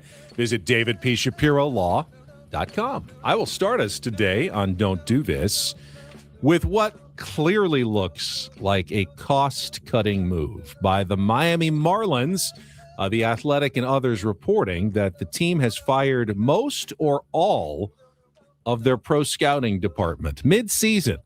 Those are the guys who are responsible for scouting future opponents, for looking at players that you might be trying to acquire and trades or got DFA'd, like just to making sure you get a pulse on what's going on the big league level. And according to the reporting from Ken Rosenthal and Will Salmon, basically the Marlins are saying, we can just do this with video. We don't need to be actually sending scouts to games to watch guys personally. Everything's on TV. We'll just handle it, watch them ourselves, and we'll have our own reports and we'll be fine. Not going over all that well in Major League Baseball. It's a lot of jobs being lost, a lot of people who have been in the game for a long time. No official word on exactly how many employees were fired, but you can imagine it was not a fun day. And by the way, Miami's not not out of it. 4 out of a wild card right now. I mean, they're still, hopefully they're not going to chase down anybody, but they're definitely having a good season. This is not a way to reward your staff for a good season. Now, I'm under the assumption that they will hire new scouts next year, but I with the Miami Marlins, now listen, they've come under fire the last few years for the way that they've operated their franchise. That being said, they've got some really good young talent. They have made some savvy moves. They have won way more ball games this year than anybody really expected them to, because mostly on the backs of their young pitching. But I don't know, man. Like, what is the end game here? If the end game is save as much money as we can, fold the franchise, move it somewhere where it will be successful. Like, move it to Nashville or Portland or whatever, where guys will actually give, fans. But if you're a fan there, you're like, why? Like, yes, I want to watch Yuri Perez pitch. Yes, I want to watch, who's the other kid that they got that I really like, their starting pitcher? Damn it. They've got some really good, exciting young players, but why would you support that team when all they do is just cut costs at every turn? Did have a tough loss last night, tied 2-2 with the Red Sox in the ninth. Pete Fairbanks hurt, had to walk off the mound, and then the guy who replaced him gave up the 2 runs, and they lost 4-2. So that will do it. They could have picked up a game on everybody. Yeah, they could because everybody else lost. So let's update you guys on the story that we did yesterday, talking about Jed York, owner of the San Francisco 49ers. Some more details have emerged, and it's about as bad as it gets, to be honest with you. He was obviously charged with engaging in prostitution and a charge of possessing criminal tools, and the more salacious charge was downgraded to disorderly conduct in a plea deal with the prosecutor. So he was online and accessed a website that had women of the night, or in his case, women of the morning, is the shift that he picked. He went Well, with... they weren't actually women. They were undercover police officers, but yeah. But he did arrange to have activity with a female in the early morning hours, and he was going to meet her at the Wheat Hill Mobile Home Community, a trailer park in East Palestine, Ohio. He had fallen victim to a police sting by the Human Trafficking Task Force and was intercepted when he hit the park. It's as bad as it gets. It's as bad as it gets. I don't get it. I don't get it either. He's a billionaire. He's a billionaire. From my understanding, I've never known billionaires and run in their circles. I can't imagine companionship is difficult to find. I can't. I feel that even if I know hundredaires that still have plenty of companionship. It's never been an issue for them. Millionaires, billionaires is a different league. It's a different level. Somebody said yesterday on Twitter, said, "Hey man, you're a billionaire. You can afford steak. Sometimes you want to eat a hamburger." And I went, "Oh man, that is gnarly." But it sucks. It sucks. It's gnarly, and he is in deep, deep trouble. I don't know what's going to happen to him. I did chuckle at this side does the NFL note have to to the step story. in? Does he have to give up the ownership? Like, is it that bad? I don't know. He let a lot fly in the NFL. A lot. We also see it where teams or leagues will love to make an example out of somebody. You never know. It's tough though with the owners. I chuckled because it's a serious matter, but the 49ers did, of course, have to release a comment. Yes. What did they say? What do you comment on when it's your owner that's the one who's gotten in trouble? And the comment that they released was, as this is a legal matter, which has been resolved, we will not be providing any further comment at this time. Is that opposed to when you say, as this is a legal matter which has not been resolved, we're not going to be providing any further comment at this time? Apparently, you just never have to comment on any legal matters at any time because they're either resolved or unresolved, and they're just not going to say anything ever, which I understand. If you are working in their PR department and you are having to craft a statement about your boss or your boss's boss getting arrested in a prostitution sting, probably going to phrase that pretty carefully, I'd imagine, if you work for the 49ers. Yeah, that's exactly right. We are aware of a situation involving Adam Klug. We are going to allow the legal investigation to run its course. We are going to comply and help out as we need to. As this matter has not been resolved by the courts, we will not be talking about Adam Klug at all today. No, absolutely not. All right, finally, a little do this. DD mega doo-doo. You know what? We actually don't see this very often, so I would like to give some praise to one of our local teams. The USD men's soccer team is now ranked number 1 in the entire country in Division I men's soccer. Wow. No They kidding. started in the teens, but their first win was at number 1 Washington. They opened the season by dethroning the number 1 preseason team on the road, followed that up with another win, and when the new soccer top drawer soccer poll came out that does the national polls for men's soccer, USD found themselves at the top of the charts at number 1 in the country. So you won't see it in college football. I don't think the Aztecs ever got to number 1 in college basketball, Paulie. I think they got to number 2 the year, the COVID maybe. year, I think maybe. I think they got all the way up to number 2 at one point. Don't think they were ever number 1, but it is kind of cool to see one of our local teams in any sport ranked number 1 in all of college sports, and that's the USD men's soccer team under Coach Brian Quinn. Well, and I'm going to shout out Kinley Rasmus. I watched her pitch last night in the Little Oh, League you've been World watching Series. a lot of Little League baseball, I know. what I wouldn't do to have Kinley Rasmus on the Encinitas Goats. Yeah, I mean, she is the entire package. Can play defense, can pitch, can hit. And they were down 5-0, came back and won 6-5, and she was a huge part of it. I love watching her play baseball. My whole family was watching her last night, and I went, man, there was a girl in Encinitas Little League last year, and she was fantastic. Fantastic. I think it's the coolest thing. And watching her play, watching how her teammates rally around her. Also, she's the best player on the team, so that doesn't hurt.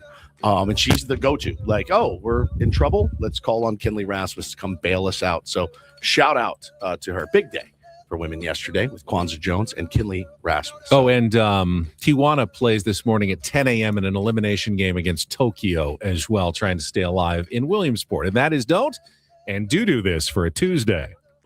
That was Don't Do This with Ben and Woods on 97.3 The Fan. All right, when we come back, we got our friend John Cano from Mad Friars in studio. Going to get an update on Ethan Salas and how he has risen back. I saw another prospects list back into the top 10 after disappearing from some top 100 lists in the during the offseason last year. Maybe we'll even find out who exactly Dustin Harris is. I'm not sure. It's possible. I think he just found out, actually. It's all coming up next with Ben and Woods on San Diego's #1 sports station, 97.3 The Fan.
He just here. I'll show you a little. Just a little. Please don't. Just a little bit. What hurts on you? Nothing at all. A little bit. Not that now. So let's say whatever you're about to touch is the only thing. Let's say It's gonna hurt. Right? All right, yeah. Okay. Pretend your knee hurts. Pretend your knee. It's going to in a second. Right here.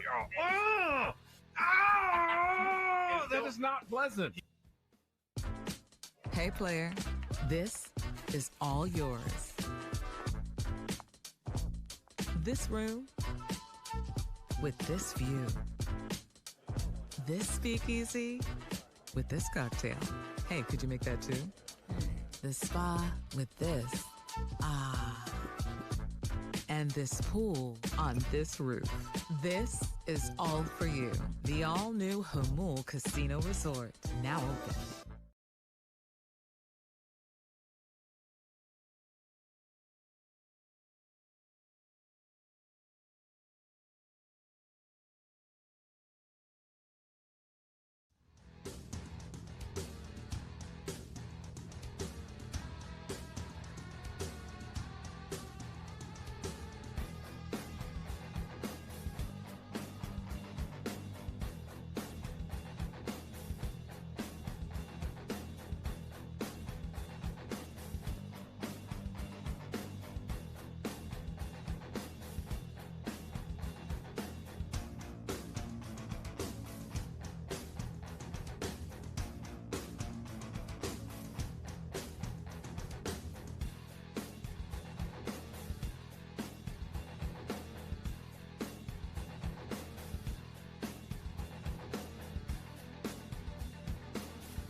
Don't forget to keep listening for your chance to win some Padres tickets for the Fernando Tatis Jr. City Connect bobblehead game on September 8th, sometime between now and 10 o'clock.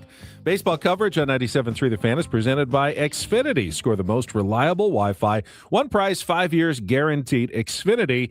Imagine that. And we're going to be talking some baseball right now, including Padres in the minor leagues. We are joined in studio by our friend from Mad Friars. John Conniff is here. Johnny, it's good to see you this morning. Thanks for making the trip up. No problem. Thank you very much for having me. You know, I was listening to you guys in the morning when I was driving down from Del Mar, and you said you got to express gratitude, which I thought was interesting. Yeah. I don't have to express gratitude for working with David J. That's fair. Okay, No, I get yeah. it. I fully get that. No, but on a serious thing, one thing that was really nice is I went to the Padre game on Sunday, do an interview with Jay Spoen, and I go into the clubhouse to check in, and the guy says, "Oh, you're from Mad Friars," and I'm just shocked when anybody knows who we are. He goes, "Yeah, what prospects are you guys talking to?" And I goes, "Well, just out of curiosity, how'd you know us?" He goes, "I read your site because I started listening to you guys on Ben and Wood." Let's go, dude. So That's how it works. we owe you guys a big thank you. So thank you very much for helping us promote our site. Our pleasure. I do know, Johnny, People that you have helping people. the friendly rivalry with your colleague, David J., but Friendly? he did Okay. really kill it on our listener trip to He did. Chicago. Yeah, he so did. He did. He's pretty high on my rankings right now. Yeah, he is. You know, so I'll defend David at this point. Well, Mine- someone has to. Mine goes Clark Fahrenholt 1, David J 2, you 3. Top 3 is pretty good. Last time I give you any advice on cards, man. I love it. Well, listen, obviously, I know where you stand. We text a lot about. I know where you stand on bringing up Ethan Salas Yes. right now. It doesn't make sense, in your opinion. Yeah, or does it? Have you changed your mind a little? You know, bit? I have changed my mind on Ethan frequently this year, and we can get into that. I would say this. I just look at it like this with you. If you think Ethan Salas is better than what they have catching now, and it's play every day, then yes, I think you should call him up. But I He's think, not though right now. I don't think he is. I think he's going to be a starting catcher next year. That's awesome. I'll say that. And I mean, the big thing with Ethan Salas, if we can get into that really quick, is, I had a number 4 on the ranking coming in. I mean, the guy hit 206, had a 599 OPS in 2024, didn't look good in San Antonio. And then when both David and I went to spring training, we were there for about 5 days. It's one, he grew. He's about 6'3", 215. And then, since you're a coach, you might get into this, is Ethan, when I interviewed him in San Antonio, and I think that's one thing I'm really proud of our site. I think we're about the only people that went out to San Antonio and actually interviewed Ethan in San Diego.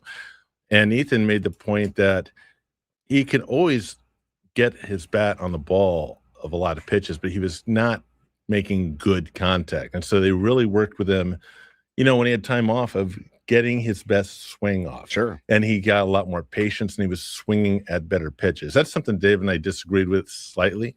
I think not everything's a zero-sum answer. Yes, I think getting bigger and stronger helped drive more pitches, but I think, if you're coaching and it's 2-0 and some guy swings at a pitch at the knees on the outside corner, the first thing coach would just think, what are you doing? Yeah, why are you swinging at that? Yeah. So Ethan said when he gets off his best swing, the one he can do damage with, that's his goal at every plate appearance. Sure. That's and I think that's really worked out for him. Yeah, it has. And he's climbed through the ranks this year, and now, getting that national pub as well and moving up to those ranks. But, he was only on one top 100 list coming in, and with good reason. I mean, for sure. You couldn't name anybody. And I asked the Padres this, and I even asked Mr. J this. Could you name one guy that did poorly in high A that succeeded in double A, and they couldn't? Well, let me ask both of you this question then. Sure. If you're right, John, and Ethan Salas is going to be the Padres catcher next season, earns it, you still have 2 years of control on Luis Camposano and 3 on Freddie Fermin. Freddie Fermin has actually played pretty well the second half of the season. Maybe he had dealt with some concussion issues early. Luis Camposano obviously has been an offensive force. Yes. Are you trying to switch positions for one of those guys? Are they trade bait in the offseason? What are we doing about the Padres catching situation going forward? I think it's a great question, but I also think at the major league level now, you need at least 2 catchers. You're not going to sit there and put Salas behind the plate for 150 games. And I think Luis Camposano, I think when he came on this show, I talked at the beginning of the year, I thought Luis Camposano could hit, and Paulie was telling me he was a 4A player, so I'm going to take a bit of a victory lap over here. And, Luis in El Paso, the year we liked him a lot, he rotated between catcher, DH, and first base. So I think you could even have all 3 of them. I think that would work out pretty well. Luis was a decent first baseman. And, I mean, letting Luis catch 2 or 3 times a week, DH a couple of times, play once first base against lefties, have Salas back there. It'd be a nice, easy run up to him, not put too much on him in the minor leagues. Pretty much Ethan catches one game, DH is the next. So he's kind of used to that routine. But Salas is really good. And right now he looks like everything he's been hyped up to be. So we'll get back on the hype train with Ethan right now. Talking to our pal John Connor from Mad Friars. I don't know that I got your takes on what we gave up for Ray and Mize, and where the kid Joniel Hernandez has gone to San Francisco, and he hits a home run every game he plays. He's hit 5 or 6 home runs since he left. Now he's 17 A ball, rookie ball, right. He's at a lower level, but he's mashing the ball.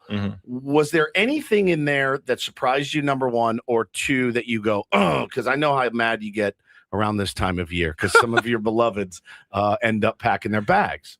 I think the best way to look at prospects is this, and you guys follow local San Diego baseball a lot, is in the minors there's 165 guys on an active roster. You can have 180 people. You have to be really, and someone who plays, you guys play adult league baseball, someone who's makes a professional team is really, really good. Yeah, very. Then you get into it. If you're in the top 20, that's amazing. But you're still talking about there's around 800 guys in the major leagues, 600 guys in the top 20. So the big separator is who's in the top 100. So with a guy like Cash Mayfield, to be quick, I like Cash a lot, but I also think that there was a not positive how much velocity he was going to gain. He was around 90 to 93. He hit the ball really well, which gave high ball hitters tough. His slider's okay. It's not as good as his changeup. And so if both of those improve a lot, he could be a number 3 starter. More likely he's about a number 4 guy. And when you look at the Padres, with the contracts they have, the ages of those guys, you got to take a shot right now. Sure. The other guy, Miguel Mendez, who they traded for Robbie Ray, kind of the exact opposite of Cash. Huge fastball, doesn't really have a consistent secondary pitch. It's probably more of a relief pitcher. No idea where it's going. Yeah, and Joniel Hernandez, when you talk about him, the Padres paid $1.2 million for a shortstop. I mean, that's a good get by the Giants. They also paid $3.8 million for a shortstop in Elliot LaSalle, who I just saw in Lake Elsinore, who is very, very You're impressive. high on Keep him. seeing I like him videos a of lot. LaSalle, the second-round pick of the Padres. He doesn't swing and miss. Like he's putting the ball in play and left right guy has a really good idea. He's one of the when I saw just 2 games they played, so I was really high on the hype train on him. You got to maybe watch a little bit more, but he's one of the few guys that is a patiently aggressive hitter. He has a very good idea of what he wants to swing at. Someone throws him a cookie on the first pitch, he's fine going after it. Love it. Now everything is kind of going to he's left-handed, left-hand hitter. Everything's kind of going left or left center. Probably going to work in game in the pool. He turned down going to Yale. It was a real thing. His dad went to Princeton. Mother went to, I think, a pretty high college in Canada. I forget what name is offhand. I'm not sure he's a shortstop, but I mean, just in terms of his approach at the plate and what I saw, he doesn't swing and miss a whole lot either. Yeah. Talking to John Coniff from Mad Friars. I'll guess I'm Ben Woods appear on the SDCCU fan hotline. It's not big bank banking, it's better. What about last year's first-round draft pick? Are we worried about Cruz Schoolcraft? The numbers have been Yeah, that's fair. I mean, Yeah. I think thing with Cruz is he's still growing. And I interviewed him when I was at Lake Elsinore this past week. He's not 6'8". He's 6'10", 245. So he has to really learn how to spin a pitch. And when I interviewed him, I thought he was 245. Yeah. Good Lord. 6'10", He's 245. My God. So There's still time to What are they grow- feeding grow this into his child? frame. he's one of the few guys when I talked to him in spring. Most guys know exactly how tall they are. He was kind of going, I think I'm around over 6'8". They haven't measured me. I said, he actually said, I hope I kind of stop growing. I'm tall enough. But, he was really good in his interview. He said, the big thing about it was he got humbled a lot.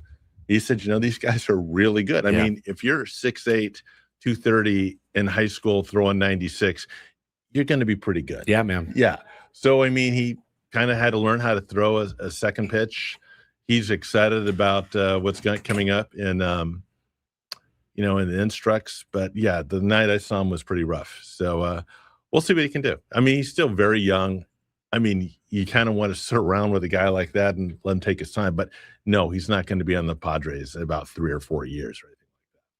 All right, and finally, we've been following Dustin Harris for years and years and years, Nice to see him finally awaiting his debut on the big league level. It finally happened yesterday, John. What a special moment. Who is Dustin Harris exactly? Well, where did he come from?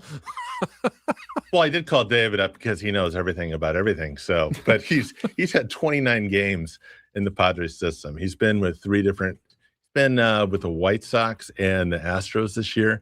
And kind of that's how AAA kind of runs. It's kind of interesting when you guys were talking about the pro scouting. That's what they kind of do. They go around to different AAA clubs and different levels of the minors, other clubs, and they look at guys who could be interesting. And the Padres have been really successful with that. That's how they got Jace Bowen. That's how they got Samad Taylor. Quick thing, Harris is a left-handed hitter, played mostly center field for the Chihuahuas this year. Had some really good numbers, hit 350. I think had about 1,069 OPS. He's hot, and they kind of need someone in left field, so they're going to pretty much give him a shot. Good size kid. He's 26, and should be fun to watch. All right. As long as you don't ask him to bunt in a key That's situation true. in extra innings, Or apparently. take a pitch that hits John, him in the it is always good to see you. Thank you for making the trip up to the 6th floor and visiting us here at our Odyssey studios. Always a pleasure. Thank you very much for having me, guys. John Appreciate you. Conniff from Mad Friars. And if you are at all interested in what the Padres are doing in the minor leagues and guys that AJ Preller will probably be trading at some point in the future, you can follow Mad Friars for all the details. That's right. I know. It seemed like AJ is excited about Elliot Lassell, Yes. for sure. Yes. Whether or not he sticks at shortstop, he fits that mold of AJ Preller guys to a T. Oh, right? Yeah. 100%. I mean, and again, you said it, and John hates to hear it, but trade bait. Oh, trade God. There it is again. Who can it be? Who will it be now? You Don't fall in love. You don't get paid when they get to the major league level, John. It's this is just part of it. That's right. So, all Unless right, they own a card, right? That's true. That's true. You guys can talk about that during the break. Woods gets all of his card advice now from John Conniff, which minor leaguers to buy. We will come back. We've got hour number 3, which will include a little take on Woods, a chance to be our first VIP qualifier for the Leonard Skinner tickets, and we'll play the Incorporator with Jesse Agnew, the voice of the Padres, will join us coming up at 8:40. Stay tuned. More Bennett Woods on San Diego's #1 sports station, 97.3 The Fan.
All right, we are halfway home on a Tuesday. Ben and Woods, 97.3 The Fan. Appreciate you being here very much. Thanks to John Conna from Mad Friars for stopping by, filling us in on all of the goings-on in Padres Prospectville. Wanted to, I'm Woodsy, by the way. That's Paul Reindl, executive producer, and our pal Ben Higgins, your friendly neighborhood sports anchor. Wanted to do a mini shout-out here. A few years ago, you guys might remember I married a couple, the Castillos. And you officiated their wedding. Yeah, you say married. I married them. Right. Who married you? I did. And I just got a DM from Alvaro. And he said, the newest tier 1, and it's a little baby. And he said, almost 3 years ago, you officiating our wedding. And now on 8/20, we welcomed our son, Anakin Castillo, to this world. Thank you for being a part of our journey. And I said, congrats, my man. Best day ever. That day your first child is born certainly is up there. Right. And this is a good show to come and listen to parenting tips on, certainly, because I don't know that I make more mistakes at anything than parenting. I talked to my wife about it yesterday. I said, parenting to me right now is just a whole lot of trying to calculate reaction. And I usually get it wrong. Like there's times where you're like, I have something to tell my child. I can't tell him now. I'm reading you. I'm going to pick a better time to tell you. And you tell them at the time you thought you should, and it blows up in your face. And you're like, I really don't know what I'm doing here. We think trying to talk about baseball is hard. Trying to predict the reaction of a 7 or 5-year-old, very difficult. Yeah, man. I mean, and it could be about something innocuous. Oh, by the way, we have to go do this. And it will either be, oh, okay, or like the end of the world. And you just don't know. You just have no idea what you're doing. It's just constant. It's just constantly on edge about like making the right decisions. And sometimes you think, oh, they're going to be overtired. They're going to be miserable, and they're just fine. They're fine. They're absolutely fine. And so it happened to us last night where some friends of ours recommended this documentary on Disney, and it is called Lion. And there's a subtitle to it, and I can't remember. Lion documentary. It's on Disney. It's called Lion, Rise of a King, a Prince is Born. And it's about this lion cub named Keo. And it's a literal documentary of like what it takes to be the Lion King. We've all seen the movie, The Lion King. I've seen most of it. I was going to say, have you seen it? I've seen most of it. Yeah, I've seen some Simba, parts of Simba. Right. Scar. So this is the whole 9 yards. This is a real documentary on Disney about like he followed this pride and this cub until he allegedly, I haven't seen the end, becomes king of the jungle. And they can get the cameras. Oh, it's beautiful, up man. Close to Benny. Document the lion cub. Benny, as it grows. It is like the most beautifully. It's so beautifully put together, narrated. Here's. Do you remember how long they tracked it for? Like how long this process was? No, I don't. But again, basically it's the rise to be king, essentially, and I'm assuming he does get there. I haven't seen it, but if I was Disney, I'd be sad that I didn't have James Earl Jones to be like my narrator for it, because that would be perfect. It'd be great. Now, Jon Favreau is the executive producer. It's so beautifully shot. Here's a little taste of the very beginning. But what does it take to be king here on the plains of East Africa? So pretty much James Earl Jones with an accent. Yeah, very nice. Yeah, very nicely done. British James Earl Jones. So we get the family together. Our friends, the Burrises, said, "Yeah, we've watched it with our kids. They loved it. It's great."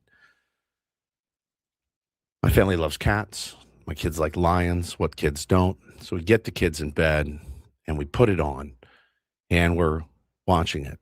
So much better than the normal crap that you're watching with your kids. This is an actual like nature documentary. You feel good about it, right? Thank you for that. It's not Beverly Hills Cop. It's not. Thanks for the kick in the shin.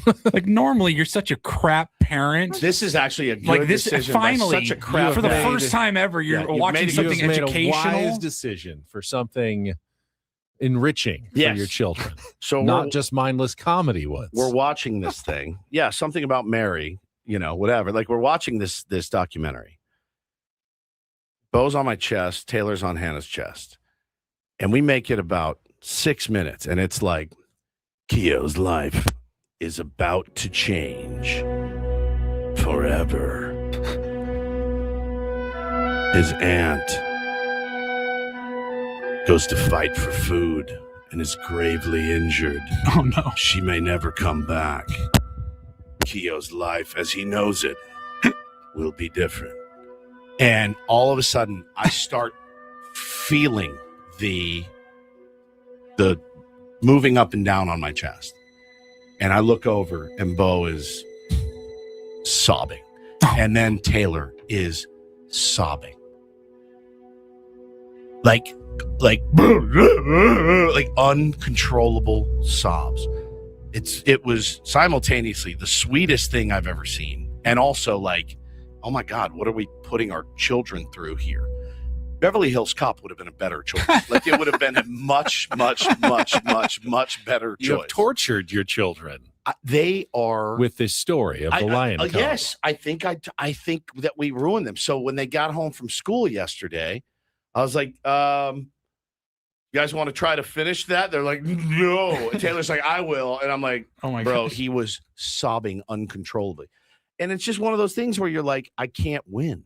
And it was like this, the aunts, all of the female sisters of they're the hunters. They're the hunters of the pack, right? The females. Little Keo sits there and he watches his aunt go down and buy a buffalo and gets like a buffalo, water buffalo, big horns, and it's like she's dead.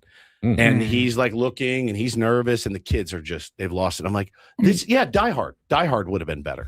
Lion King, like the Disney movie Lion It's King, sad is as hell, extremely right? Of course. traumatizing. But Why do we do this? I know it has an uplifting ending, so if you get through it, it's worth it. You don't know in a documentary how does it turn out? What if the lion cub ends up That's the Disney not way. making it? The Disney way there's always like some sort of pretty awful like conflict. I mean, like Finding Nemo, you see all of their children fish get eaten up by another fish, and then Nemo's the only one, and you had to go, oh, that sucked. Up. Watch the first 5 minutes of Up. It's the beautiful story of two people that fall in love, and then it just chronicles their whole life until she dies, and then the movie starts, and you go, what did I just watch? Yeah. They were in love, and then one of them died. And there's a 8-year-old, who loves nothing more than jungle cats and lions, and he's watching this.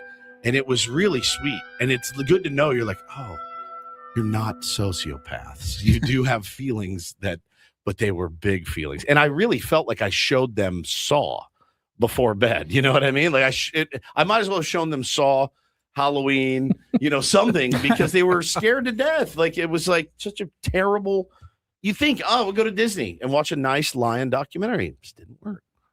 Didn't work. I'll watch that. Struck out. It looks really good. It looks phenomenal. The colors and the camera work, it looked phenomenal. It is so I good. saw in the chat that like 4 years they followed these pride of lions. So cute, dude. Oh, this little cub is so adorable. I have a long list of places I'd like to travel to and experiences I'd like to get to at some point in my life. I don't know where exactly this is going to rank on the list, but I've always wanted to go on like a safari. Have you?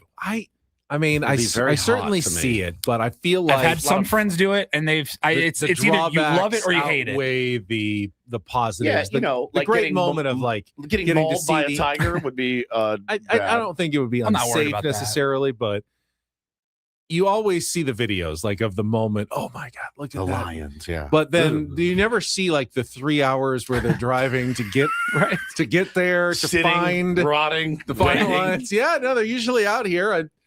I don't know where they are today, but enjoy your 114 degree heat. So I thought no air conditioning. I had thought the same thing too, Paulie. And I know people that have gone, and it was the same thing. Like, oh, it's majestic. I'm like, was the whole thing majestic, or was it? I've seen the pictures and the video clips. They that's look majestic, stunning. Now, as you're watching this documentary, you do notice a proliferation, is that the right word, of flies all over these lions, and everywhere they go, because they have the real close-up shot, there's just flies buzzing in and out.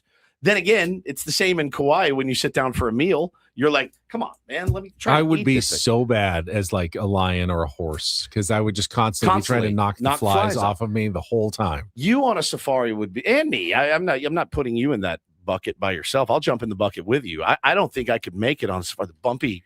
You're driving out there, it's all bumpy, and you're driving for hours and hours looking for a lion and giraffes. I mean, it's cool to see. I mean, yes, but I'm old now. I think at 35, probably I could have done it. At the 51, juice wouldn't quite be worth the squeeze. I get that. It's like straight. It's a lion. I saw one at the zoo. We flew 19 hours to Kenya. We drove 6 hours. I slept in a into tent last Dude, night. you could fly. You could be flying 19 hours to Bali. You know what? To an ocean resort, and you're we like, have the San I don't know if it's Diego worth Zoo's it. Safari Park. We do. And I can't usually bring myself to go up there to see the animals. I don't think I'm making it all the way to Kenya, honestly. It looked very hot, and there were a lot of flies. But it was really well done, and I highly recommend it. Maybe don't watch it with your kids unless they can handle it. And they got Teach them important life lessons early. They got so sensitive about it, and it was sweet because it was like, this is him and his mom, and this is his life, and they're the little cub, and it was really sweet. So I think though we've scarred them forever with this new Jon Favreau. Show him Bambi tonight. Yeah, Bambi, and then Old Yeller to wash it down before bed. Hey, watch this. Yeah, I know they're tying him to the tree. Wait till you see what happens next. It's just torture and trauma, I think. Happy birthday to one of our beloved tier ones, Tessa, by the way. Tall Tessa. Tall Tessa. Happy birthday, Tessa. Oh, man. So we're losing listeners in our chat. They wanted you to give her a shout out 5 minutes ago. Okay, well, we're too late. God forbid we tell a story. Yeah. We didn't make it. We had to interrupt everything. Yeah. I followed Tessa on Instagram lately. Mime Reese says, stop patronizing your children. What does that mean, though? What does that mean? In this instance? Stop. Does that mean don't shop at their stores anymore? What does that mean, though?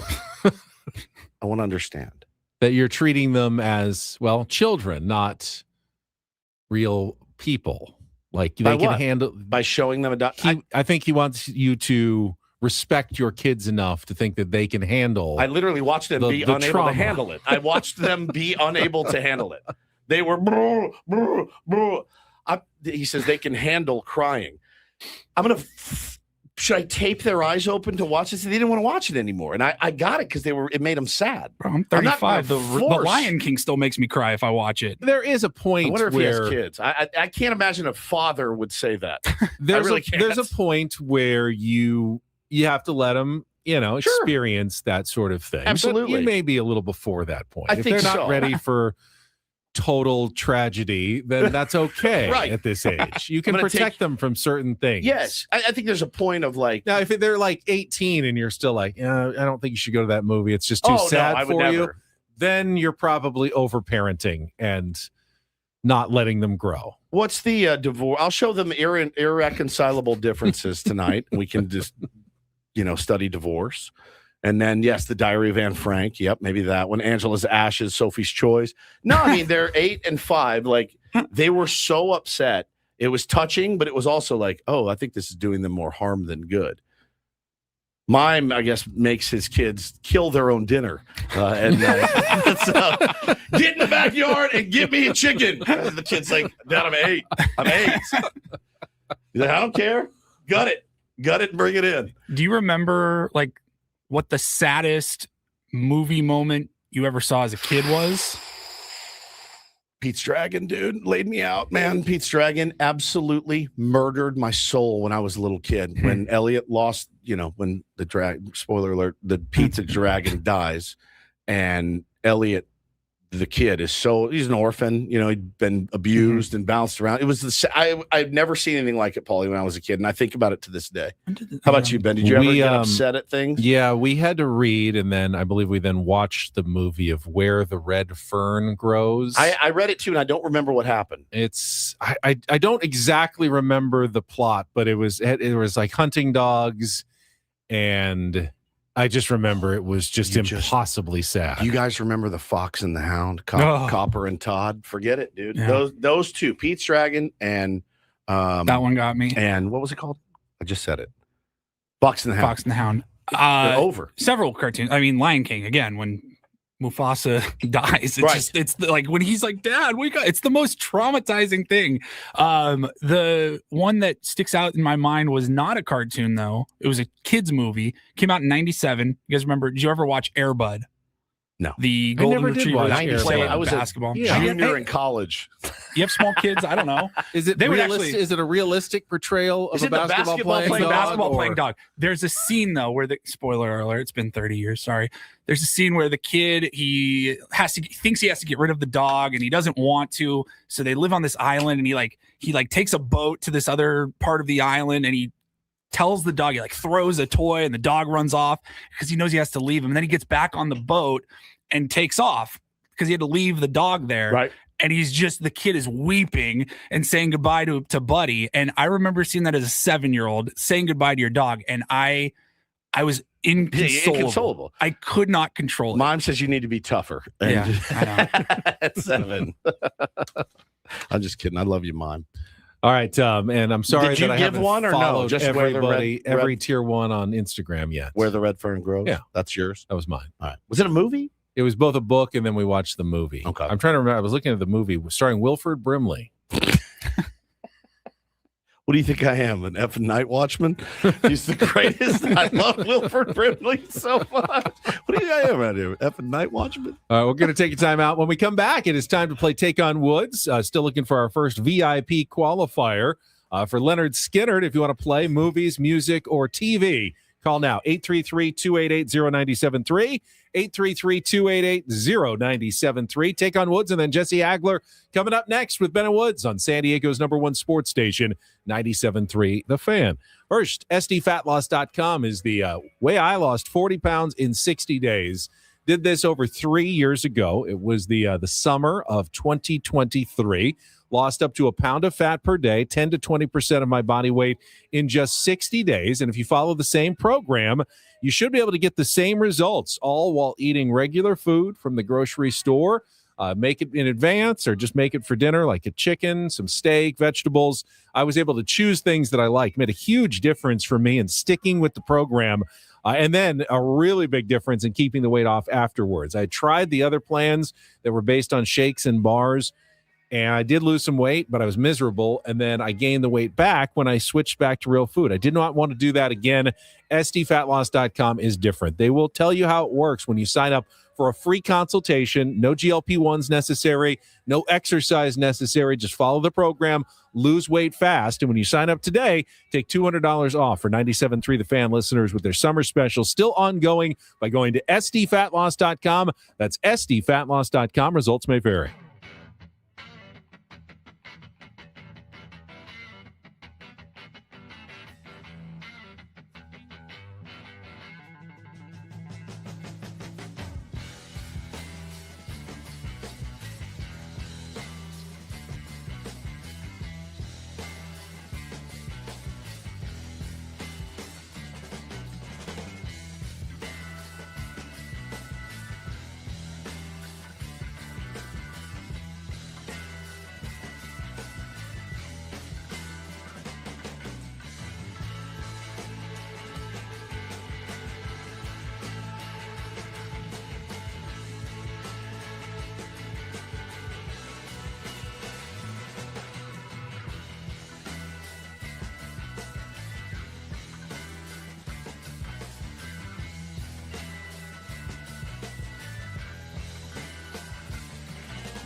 Hey, player, this is all yours.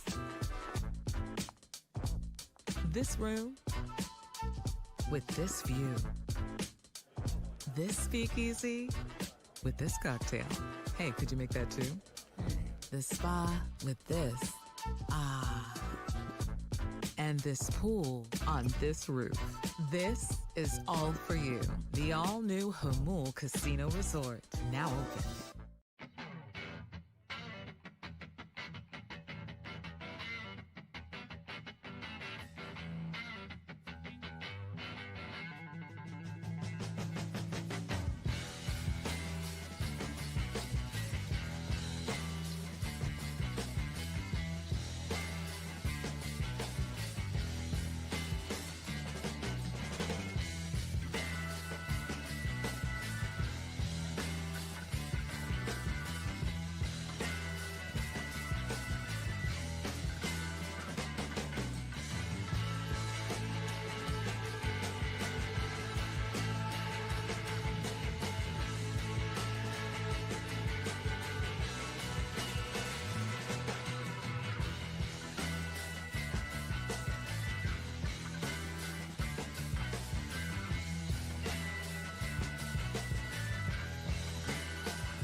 This hour on 97.3 The Fan is brought to you by GL Pools, the swimming pool experts trusted by thousands of San Diegans for 20 years.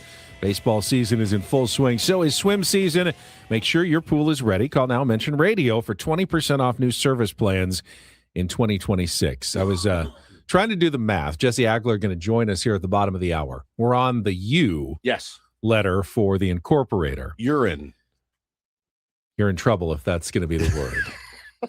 Jesse working urine tonight. I believe if we continue progressing, the final week of the regular season will only get us to the letter Y. So we do need the Padres to make the playoffs. Oh, to get in a the wild Z. card round to get Z The at the end of the zenith year. of the season. That could be it. But that is a few minutes away. Right now, we get a contestant on the line. Let's play our second game of the week. It is time to take on Woods.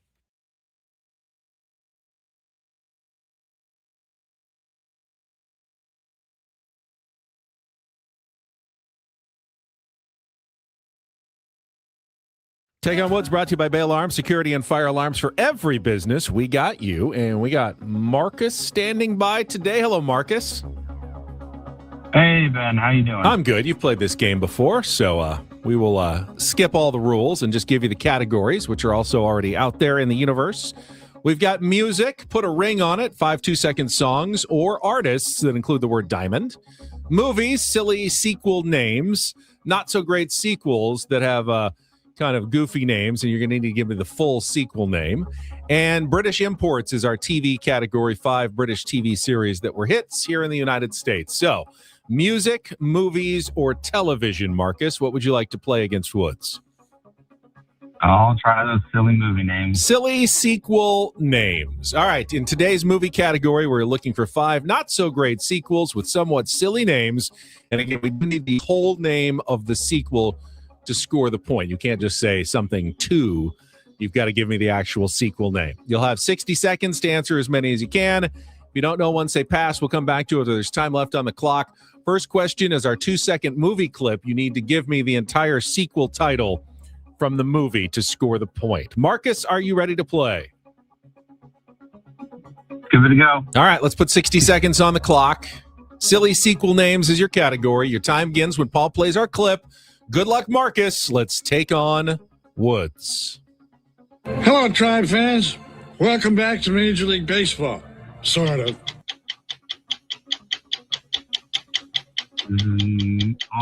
Major League 2. Yep. Come back to it. All right. Producers only got Sandra Bullock, not Keanu Reeves, back for which sequel that took place on the water instead of a bus?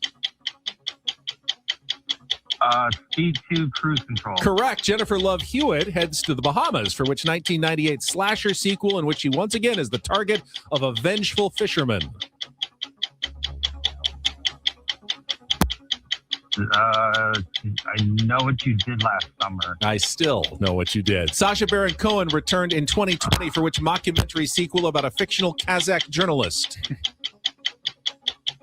A pass. Whoopi Goldberg returns to the convent to help her fellow nuns save their struggling school in which 1993 sequel? Sister Act 2, Back in the Habit. Correct. Back to our 2-second clip. Hello, Tribe fans. Welcome back to Major League. Oh, we ran out of time there. Major League 2, Back to the Minors. You got Speed 2, Cruise Control. I still know what you did last summer. Borat, subsequent movie film, was the fourth one. And then you got Sister Act 2, Back in the Habit. So 2 is your score. Very challenging category today.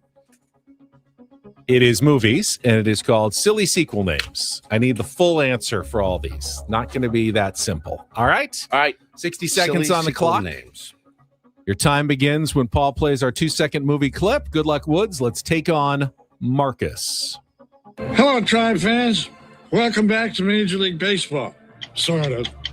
Major League 2, Return to the Minors. Oh, so close. Back to the Minors. Back Producers to the only got Minors. Sandra Bullock and not Keanu Reeves back for which sequel that took place on the water instead of a bus? Speed 2, The Fiery Taints. Incorrect. I have no Jennifer idea. Love Hewitt heads to the Bahamas for which 1998 slasher sequel in which she is once again in the target of a vengeful fisherman. I Know What You Did Last Summer 3. I still know what you did last summer. I hate you. Sacha Baron Cohen returned in 2020 for which mockumentary sequel about a fictional Kazakh journalist? Borat, The Return. Subsequent movie film. Whoopi Goldberg returns to the convent to help her fellow nuns save their struggling school in which 1993 sequel? Sister Act, Holy Water. Sister I have no Act 2, idea. Back in the Habit. Sucks. And you got shut out Shut in a out. 2-0 loss. Marcus, congratulations. You have qualified for our grand prize. It is the VIP tickets to Leonard Skinner. Tickets are available at cabfproductions.com as What's they are up coming with to the vanilla face? Del Mar Arena on September 24th. You didn't get a single one of those. I got them all right. You knew the movies. I got you every you knew one of none them. of the actual things. I thought you'd get Major League 2, Back to the Minors. What did I say? Return to the Yeah. Minors. You were close. Shiggity Couldn't says do I should've- Speed 2, Cruise Control. Didn't even know. I just knew Speed 2. Never saw it. Did you? The boat one? No. Speed 1 was awesome. Fantastic. Fantastic. Great movie. I don't. I was going to watch that with the kids tonight. I'm not Actually, even Speed. sure I saw Major cry League 2, less. Back to the Minors. I couldn't I bring watched myself it. to it. Caddyshack 2 is the worst of all time. It's the worst. There's never The been a worse worst. sequel ever than Caddyshack 2. I don't think so. Jackie Mason. Oh, it's so effing bad. It enrages me that they are like, let's put the same name of this brilliant film on this steaming turd. I was so mad that they tried to replace Wesley Snipes with Omar Epps in Major League 2. It's like yeah. I couldn't do it. It's Yeah. like if you can't get Wesley Snipes Then back, just I'm don't. not watching the movie. We traded Willie Mays Hayes, Yeah. right? Like he's gone. It's He's not on gone. the team anymore. It happens in baseball all the time. But yeah, it was terrible. All right. Well done. What was the final score? 2-0. 2-0. All right. Yeah. All right. Wait. I feel fairly confident. What? Technically. Technically, I what? don't know that it matters, but technically, Major League 2 was just Major League 2. Back to the minors. Major League 3 was back. Was back that back to the minors? Where I was the didn't- clip from? I thought it was. I think it was from Major League 2. What was Major League 2? Was just Major League 2? Yeah. And then Major League, back to the minors. I think So Major League 2 was when Major League Sheen, II. when Ricky Vaughn got all big time and was I had didn't, that I didn't hot- watch either of them. had that real smoke show girlfriend, and she was like marketing him, and he was naming all of his pitches. And it's actually not bad. Major League 3 was the bad That was one. the bad That's the one. return. All of the right, minors. sorry. I don't think Major it League mattered 3 on the back to the game. minors. My bad. Still a sequel. It doesn't matter how many True. you go It's down true. the line. That's true. And it didn't change the outcome Nope. of the game. I would have. All right, Marcus, lost anyway. Paulie will get your information, put you in the grand prize drawing for the VIP tickets for the Coastal Concert Series. Leonard Skinner, over 50 years after their debut album, introduced to the world. We'll come back. Jesse Agler will join us for some Incorporator, some Padres talk, his thoughts on the new owners and yesterday's news conference, all coming up next year. Broadcasting live from our Bill House studios. We know how. Ben and Woods on San Diego's #1 sports station, 97.3 The Fan.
He just, here, I'll show you a little. Just a little. Please just a don't. little bit.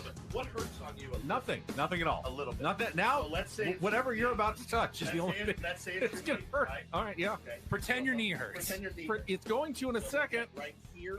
Oh, that is not pleasant. Hey, player, this is all yours. This room with this view. This speakeasy with this cocktail. Hey, could you make that too? This spa with this. Ah. And this pool on this roof. This is all for you. The all-new Hamul Casino Resort, now open.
Padres continuing their series against the Pittsburgh Pirates tonight at 6:40. I believe we will once again have Jesse Agler and Bob Scanlon on the call. So let's get right to our SDCCU fan hotline. It's not Big Bang Banking, it is better, where we are joined by the incorporator, the voice of the San Diego Padres here on 97.3 The Fan, Jesse Agler. Jesse, good morning. Good morning, guys. A little tired. Long game last night. Long night last night, buddy. You know, it's I knew we were going to play extra innings because I was up early with a sick kid, and so that's how that works. It's like, oh. And it's okay if they emerge with a win, but when they lose after 3 extra innings, then you just feel like you did extra work. Yeah, exactly. Like, why did we even do that? We could have just shut this thing down a couple of hours ago, and it would have been the same result. But, you know, it happened. I was certainly not the greatest game of baseball I've ever witnessed in my life, but, you know, 101-62, it's going to happen. Yeah, I mean, and at least the other teams that we needed to lose lost. So it's just to cross an X through the schedule and go 1-0 today. Jesse, you have a sick child. I'm sorry. There is a documentary I highly recommend on Disney. It's called Lion, and it tracks a little cub on his way to become a Lion King. It's real, and it's a documentary. It's good. I made it 10 minutes before my kids both sobbed hysterically, like I'd tortured them with like a Saw movie or something. So I just wanted to give you that recommendation for your children. They may enjoy it. But for you, we were talking about like the saddest movies when we were kids, the one that wrecked us. Did a young Jesse Agler have a sad movie when he was a kid? Oh man, I know I did, but now I'm having I think I've blocked it all out. Yes. But I remember, I think there was so much trauma. Yeah, exactly. Yes, that's what you're supposed to do, That's right. Yeah, you're just supposed to suppress it, choke it to down the point that you can no longer remember it, and then something occurs in adulthood where it jumps back at you. Yes. No, I can't remember off the top of my head, but I absolutely know there was one. If you think of it, just shout it. Did you ever right see out. My Girl with Oh Macaulay my God, Culkin? it was brutal, that dude. that oh one my was God. brutal. It was brutal. Like, oh, this is a cute story of a couple of friends growing up. No. Yeah. No, No. not at all. Well, that was a sad one last night, Jesse. You love to see the valiant comeback, the valiant effort. Did you sense any, like, I don't know, like panic is the wrong word. These guys have been playing baseball a long time. They know what they're doing. What were kind of your thoughts of the strategy and kind of where it went wrong last night when they weren't able to complete that comeback? This is going to sound almost like very non-scientific and very not Jesse of me to say, but like sometimes there are nights when there's something in the air and it's like, this is just going to be ugly. Yeah. And like from very early on in that game, it was like there was just something off, like both ways, both teams. Like there was, Ashcraft, like he had been so efficient. He had been so sharp his last couple of times out. He was good. Robbie Ray was Robbie Ray, but nothing was easy last night for anybody. Not for any of the pitchers, not for any of the hitters. It was like every at bat was 7 or 8 pitches long. No pitcher last night seemed like he could just put somebody away. No hitter looked like he could just get a base hit. That game was going to be 3 hours long at 2-2. So like right off the bat, it was like everything was just grindy and ugly, and nobody seemed to be able to execute anything last night. So like once you got into extra innings, it just sort of felt like, well, of course it was going to go kind of the way it did, because that's sort of how that entire game went. And so for whatever reason, there was just like a pall over that game last night. And I don't know, I throw it away. It was just one of those nights where, like I said, from the start, it was just like nobody seemed to be able to do what they wanted to do. If you go back and look at the pitch counts for everybody and you look at the at-bats, I don't know what it was. I don't think it was a full moon, but it was just one of those games that seems to happen where, there's something in the air. Neither team, not the pitchers, not the hitters, nobody really seemed to be able to do what they wanted to do at any point. And you just kind of hope it was a one night thing, not a one series thing. And you kind of move on from it. But yeah, it was weird in extra innings because you really have seen the Padres execute at a very, very high level in those spots this year. And, when the Pirates didn't score in the 10th, you were like, all right, it's over. Like in my head, I was like, all right, they don't miss these kinds of chances, but they did last night. It happens. It's only the third time they've lost in extras this year. But it was almost shocking, to see them, fail to come up in those situations, particularly at home. Even when the bunt is executed properly in the bottom of the home half of the inning, when you only need one run, do you like that strategy? I know it's still always debated by baseball people. Yeah. Like, you need to get two things happening, or you just let three guys try to get a hit and end the game. What way do you like teams to go? It depends who's up, obviously. I think you go into that. I mean, look, with the way they've been swinging the bat, I'm certainly fine with just like, hey, let's take 3 whacks at it. Let's get a base hit. You get the winning run at second base. But, depending on who's up and all of that, I don't know much about Dustin Harris. He's only been in the organization for a few weeks. My understanding is he handles the bat really well. He's a pretty good bunter. So that's kind of the idea, I'm sure, with him. Okay. And then, the Jake one surprised me a little bit, but I get it. Look, the anti-bunting stance, in the last 20, 25 years has always been one of, it ruins your opportunity for a big inning. And in those spots, you're not trying for a big inning. You don't need a big inning. You need one run. So, it's fine. Like it doesn't offend me on some intellectual level if you're playing for one run when you need one run. But yeah, of course, there's certainly an argument for like, hey, you just need a base hit basically to win this game, so go ahead and get it. But look, it wasn't a matter of strategy last night. It was a matter of execution last night. And they had, both teams really 1,001 chances to win that game. They each had one hit with a runner in scoring position and a million opportunities. They both left a million guys on base. that game could have been, put away by both teams 100 different times, not just in extra innings, but in the 7th, the 8th, the 9th, prior to that. So I don't know that it was like a strategical thing yesterday. Obviously, there's a conversation to be had there. But, it just came down to neither team really being able to, at any point, it felt like, being able to do what they needed to do. Jesse, what were your thoughts on the news conference with Kwanzaa Jones and Jose E. Feliciano? Did they introduce themselves personally to any of the members of the broadcast team? Anything else you can add from what we all got to see yesterday? Yeah, got some quick hellos afterwards. What you saw in the press conference, my sense is like that's what you're going to get. Like that's who they are. That was authentic and it was fun. And it's funny because I just noticed as you were asking me about it, I started to smile. And that's what that's how you know something is good, and that's how you know something is cool. I love energy. I love enthusiasm. I was saying to somebody yesterday too, generally over the course of a baseball season, like there is, particularly as we get to this time of year, right? There's an energy deficit, around a team, around a game, around an organization. Like I feel it, we all feel it. It's late in the year, everybody's kind of dragging a little bit. You're kind of trying to get over this dog days of summer thing and pop yourself into September. And then, you get that burst of energy from something like yesterday and you're like, okay, yeah, like, all right, I like this, and, it's neat. It's obviously different, that kind of enthusiasm and energy coming from, the so-called owner's suite. It's not, something you usually hear or see. And I think it's cool, and they're young and they're dynamic and they're obviously brilliant, and they're enthusiastic about this team and this community. And I mean, what else could you want, from an owner? Obviously spending, but I don't think there's any question that's going to happen. I can't imagine a world in which, you put down the kind of investment that they are, and then you don't, continue to invest after that. So I'm very excited. I didn't get to spend, any kind of real time with them afterwards. Obviously, it was a whirlwind day for them, but did get to shake hands and say hi. And they just seem like incredibly kind, gracious, excited, enthusiastic people. And I'm very, very, very excited for this new era of Padre baseball. Going to need to get Kwanzaa Jones on a broadcast with you at some point. It probably will happen at some point, but I want to hear.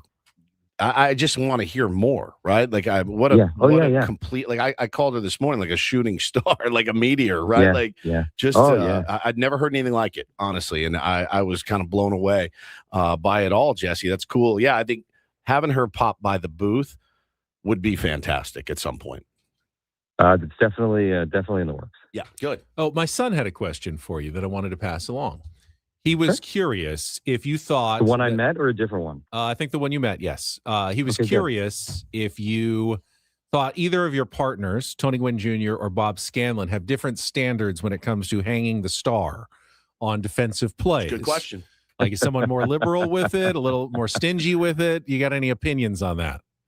Oh man. So I would almost rather take this question off the air. Okay. So plead the fifth, dude. So I think Tony's got very high standards. Yeah. And we've talked about this a lot. Tony, he was an outfielder. He's got extremely high star standards. I think, with Bob, Bob only pops in every once in a while. And I think, Bob, he's sort of like, he's locked in on doing the game. And I think, like sometimes Dave sort of is used to Tony handling it on his own. I think Bob maybe, I don't want to say he forgets about the star, but like, he's worried about calling the game because that's his primary responsibility. And I think maybe Dave doesn't think, hey, maybe I should ask Bob in his ear if he thinks that's a star play. So I think maybe that's what's going on at times if you don't see the star when Tony's not in there. Because I think Bob's standards are probably very similar to Tony's. They were both high-level professional athletes. I think they recognize a star play. They know a star play.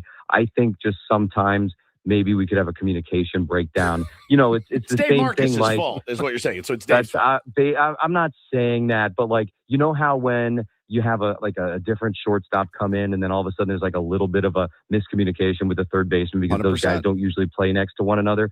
I think there could be something like that going on as well. Well, I brought it up because he was at the game on Saturday, and Josh Bell hit that one off Mason Miller into the corner that Tatis went running all the way over. Didn't dive, didn't slide, but it was really tough play. And he said, I don't know. The star came out. I wonder if that was a generous star or not. So I just thought I'd ask, and I brought it up. I think that's a good star play. I thought think it that's was a good too. star play. I thought it was too. Yeah, I think that's a good star. That's a fine star. Let's get to the incorporator. I did the math, Jesse, and it is imperative the Padres make the playoffs because otherwise we're going to end on the letter Y.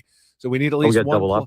We need one playoff week. We're at the letter U for the incorporator, and Woods pulled a little change. I don't even know what it is. Paulie, you've got it though. Olegon. Great word. Olegon. And listen, I hope it comes from Paul Skeens tonight, but it is a cry of sorrow. Olegon. You got to work that into the broadcast. You missed it yesterday with Robbie Ray on the mound. I was just thinking, with Robbie Ray would have been perfect. You can hear that just for miles, by the way. That was the question of the day. They had a long discussion on the broadcast yesterday, and Bob said he was a grunter too when he was pitching. Yeah. Like a good grunter. Olegon. All right, Jesse. Olegon. Go crush Great word. it. We know you will. And talk to you soon. How do you spell it, Woods? ULLAGONE, just like it sounds. Right. Olegon. That's a great word. It's a great word, man. Not bad. My kids. We're going to add that one. They were doing Olegons when we were watching that lion documentary. Just Olegon after Olegon. Cries. Man, the jungle it's a harsh place, man. It is, man. It is. And it's really well Circle done. of life. Circle of life. There you go. Thank you, Paul. Thank you, Jesse. Take care. You got it, guys. Andy Dufresne in our chat says sadness is the theme today. We're sad about the Padres losing. We're sad about the Lion movie. Olegon is the incorporator talking about sad movies, whatever. Who would know more than Andy Dufresne about sadness? That's true. And then ultimately redemption. It's crazy that he's in our chat. It's crazy he's in our chat. I thought he was in Zihuatanejo. we need on boats with Red. We need to crawl through 500 yards today and emerge victorious against the Pittsburgh Pirates. All right, we will come back. We've got 1 hour remaining. It has been Woods. Brought to you by David P. Shapiro, criminal defense attorneys, helping good people regain control of their future when charged with a crime since 2010. Visit davidpshapirolaw.com. Ryan will report headlines coming up next year on 97.3 The Fan.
Final hour of Ben and Woods on a Tuesday. Our thanks again to Jesse Agler for joining us. And again, you can hear Jesse and Bob tonight at 6:40 here on 97.3 The Fan. EcoWater SoCal pregame show with Sam Levitt starts at 5:40 as the Padres try to even their series against the Pirates. Paul Skeens on the mound against Michael King. Should be a dandy. Coming up later this hour, we still have those tickets to give away for the Fernando Tatis Jr. City Connect bobblehead game on September 8th for the first 40,000 fans. So continue to listen for your chance to win coming up. Well, I mean, if I'm going to call them out on the air, I need to let everybody know that Jeff Passan You has got some homework today. I got some homework today. He's broken his silence on the Los Angeles Dodgers and Mark Walter and Guggenheim scandal, as it were. So he's got his podcast. It's called Sources Tell Jeff Passan. Everything you need to know about the investigation into Dodgers owner Mark Walter and Guggenheim, why it's happened, and what it involves, how it's tied to the Dodgers and what it means going forward. The full story that helps separate fact from fiction, and why just opened it up 57 minutes. Why it is in fact great for baseball is the sequel. We did sequels today. That is the second title of it. Why it's great for baseball. I made that up. Speaking of the Dodgers, do you feel like there's been an outsized reaction to yesterday's news conference from Dodgers fans? Oh yeah, but I was expecting that. Are you new here? Yeah, you knew. I'm not new here, but save that. I don't know why. It just sounded funny. Should be like a rejoiner, joined by Ben Higgins. I'm not new here. Do you think they're nervous, or do you think they are like giddily excited? I saw both. Yeah. I didn't see nervous. I didn't see like, oh man, these guys are going to crush it. I feel like Dodgers fans have been at least hoping or expecting for years for the Padres to implode. Fully implode. I'm not new here. Perfect. And I feel like in some ways the new ownership being in place makes that less likely. Like, new owners are not going to want to implode. Sure. They're bringing in new money, new energy, new ideas. But I'm sure there were some who were trying to poke fun at that energy that they saw in the news conference as well. So kind of a mixed reaction. Now it's their own team, and they have their own fears. You know how you project your fears onto other things? Indeed. Now they're fearing their whole thing that they have going is about to implode with Poverty Mark Walter. franchise What's need to going be to happen? bailed out again. Well, it was funny. I saw one of them tweeted yesterday, like, "Oh man, Walters is worth 18 bill and Feliciano's worth 3.9 bill." And I was like, "Yeah, Walter was worth 18 bill. Now he owes 21 to 26. That's negative bill that you're worth. You got to get your money up in that case, right? If you're in the negative $6 billion, that's a tough scene for Mark. So Mark Walter. the three of us are vastly more wealthy Correct. than Mark Walter. Yes, correct. You pool with our close to zero net worth. Net worth is much, much better than negative 21 bill. That's right. Doing better, right? I sleep better at night than Mark Walter does. Right. He sleeps in a nicer bed with nicer sheets, higher thread count. But should he, or should he have to be staying in some sort of fleabag motel with negative $21 billion until that gets worked out? No, I think nothing's going to happen to them because it's a white collar crime, and white collar guys rarely suffer consequences other than finding a way to dig themselves out and stroke a check to make it all go away, which is probably something he's done his entire life.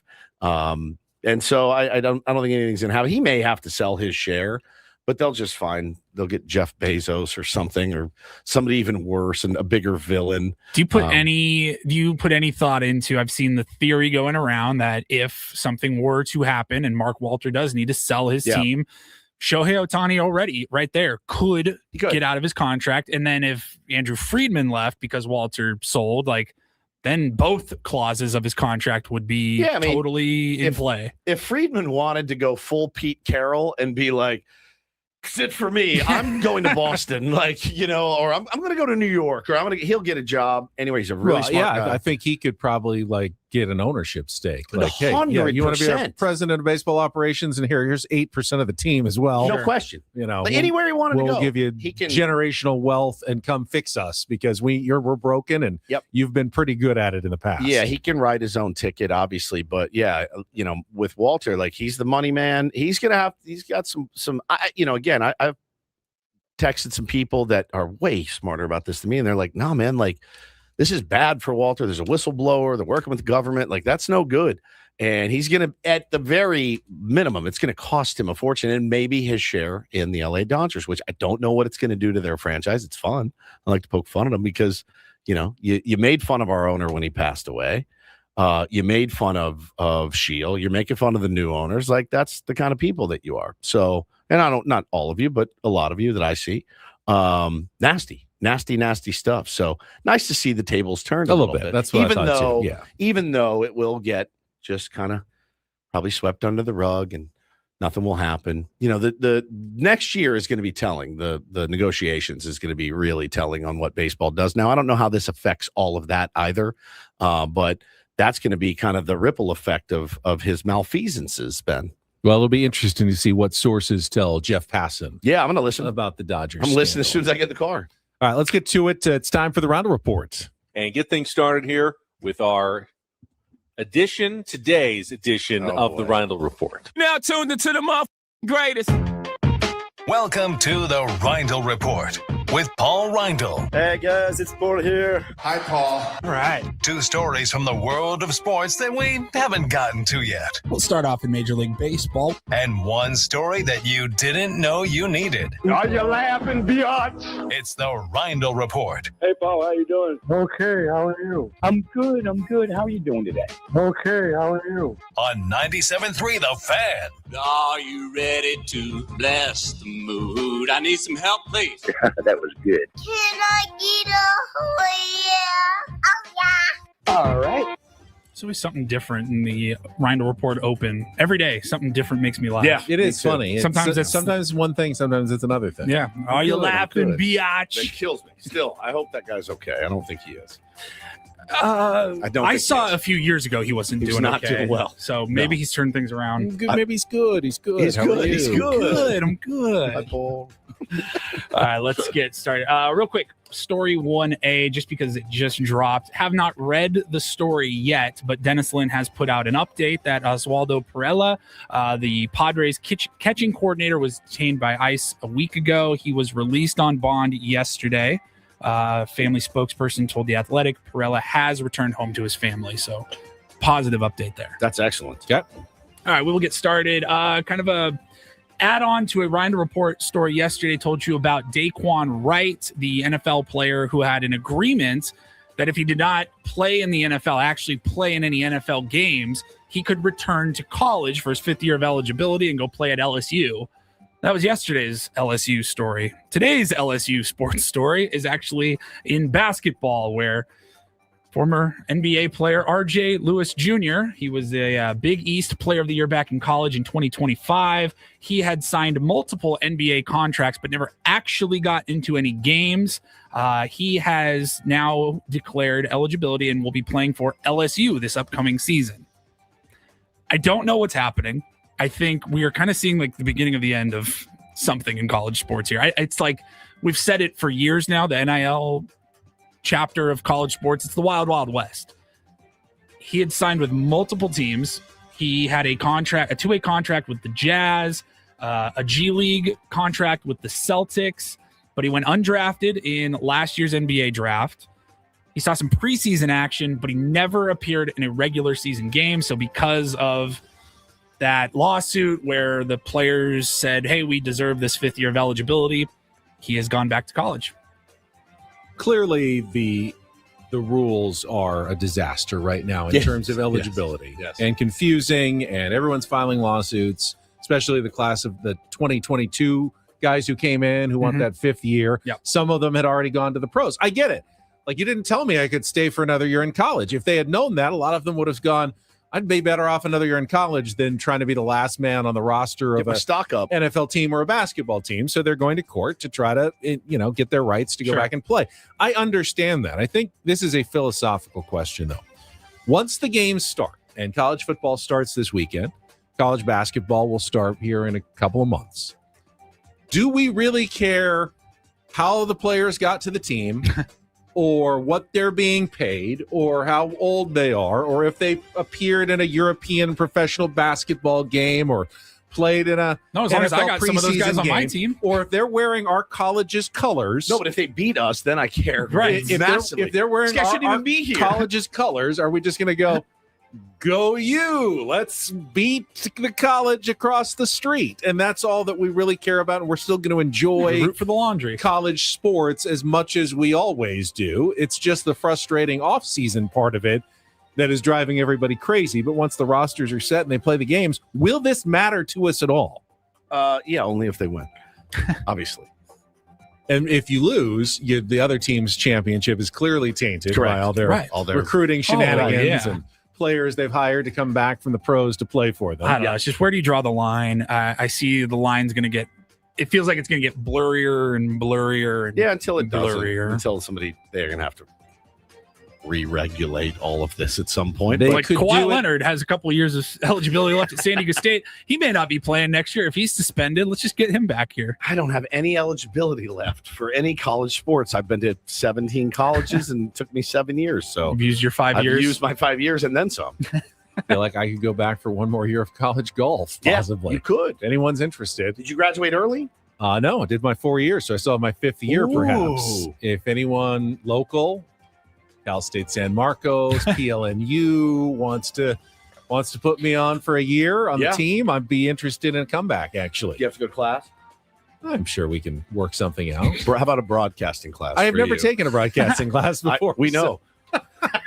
I'm just kidding. You're an excellent broadcaster. You know that. Wow. You know you're an excellent I'll be the TA or something, for broadcast. Oh, yeah. I'm not new here. Yeah, you're not new here. You're an excellent broadcaster.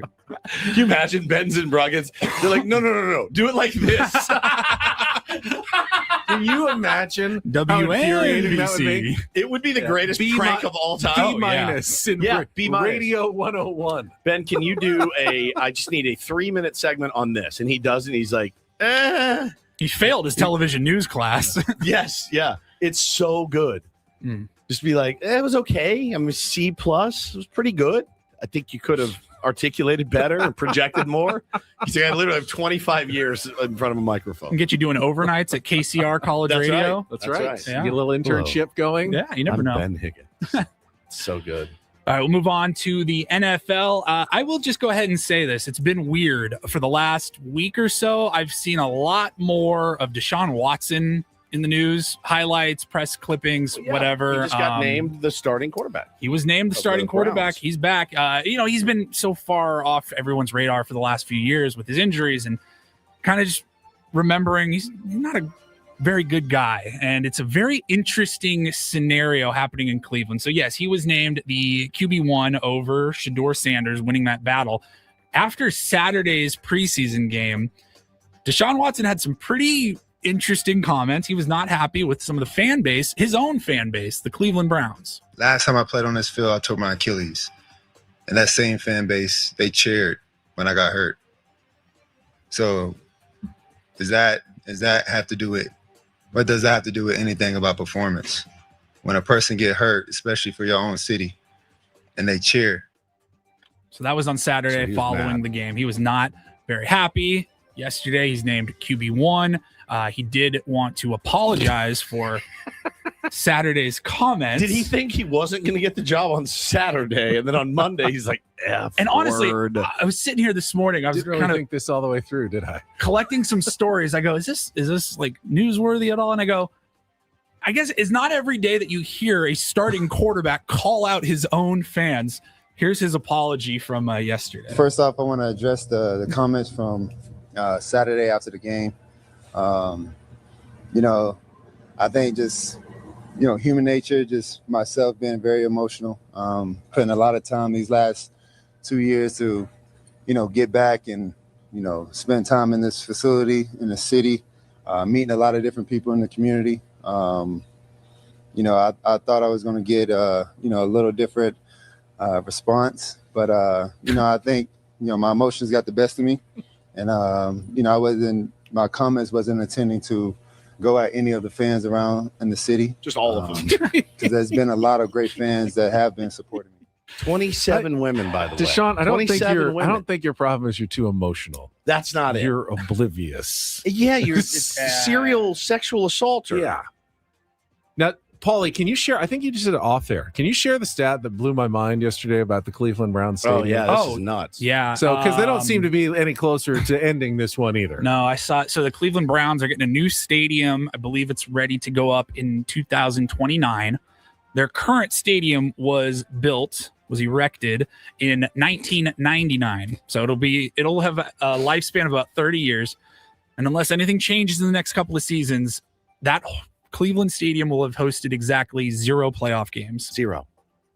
Not one So they had a single I'm sure they had a solitary road wild playoff card. game at some point in 30 years, but they never hosted a playoff game. A stadium could go its entire run of 30 years without once hosting a playoff game. Yeah. Unbelievable. And is that the shelf life of an NFL stadium? 30 years? Is that 30 years old, man? I mean, if you don't take care of it, I guess. Yeah, I guess.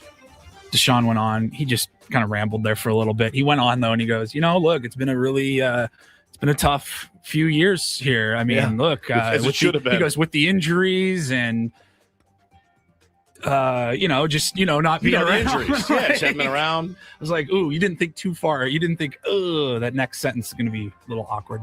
Very weird to see what's going on there. But Deshaun Watson apologizes to his fan base, and I'm sure there won't be any more headlines about him moving forward. Ripping the tier 1s on Friday, and then Monday be like, "Hey guys, it's Woodsy. I'm an emotional guy, and I just got the better of me on Friday, and I'm very sorry."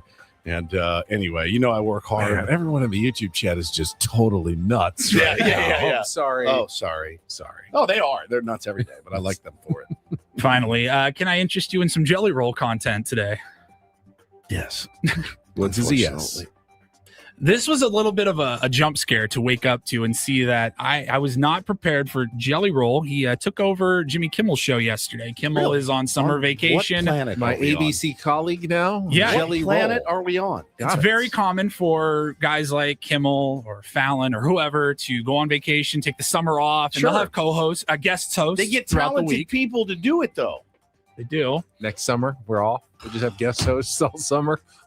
I cannot believe this. Ours would be like the opposite, the winter. We can do winter guest hosts. From They would just November, December, January. They're just industry plant. They're jamming this guy down our throats. To see him in a suit and doing a monologue with his Mike Tyson tattoos, it was a bit of a shock. I did pull a clip here. He was talking about his miraculous 300-pound weight loss. Okay. Apparently, it was just a lot of good exercise. I find that put the work in. A little bit facetious. At least he's healthier now. But he said one of the biggest benefits of his 300-pound weight loss was seeing body parts that he hasn't been able to see in a while. I do speak from a little bit of experience here, y'all. The first time I seen mine recently, I was surprised at how cute it was. Pause. It kind of looked like a little Labubu doll. Did he get veneers? Yeah, Looks like dude, he got veneers. are you kidding? You're joking, right? Those are entirely too white. He's in a full suit, by the way, and he's got those big old Freddie Freeman teeth. Oh my God. And he's hosting Jimmy Kimmel. All right. The problem is at a distance, like watching on TV, he doesn't look like he has tattoos. Looks It's like he's just dirty. like his face Yeah. is dirty. Like he got out of a coal mine, Yeah. maybe. It does. Sorry, I came straight from the coal mines. I do speak from a little bit of experience here, y'all. The first time I seen mine recently, I was surprised at how cute it was. It kind of looked like a little Labubu doll. Man, that must be hard for the studio You audience should to not actually laugh that hard at laugh. my penis.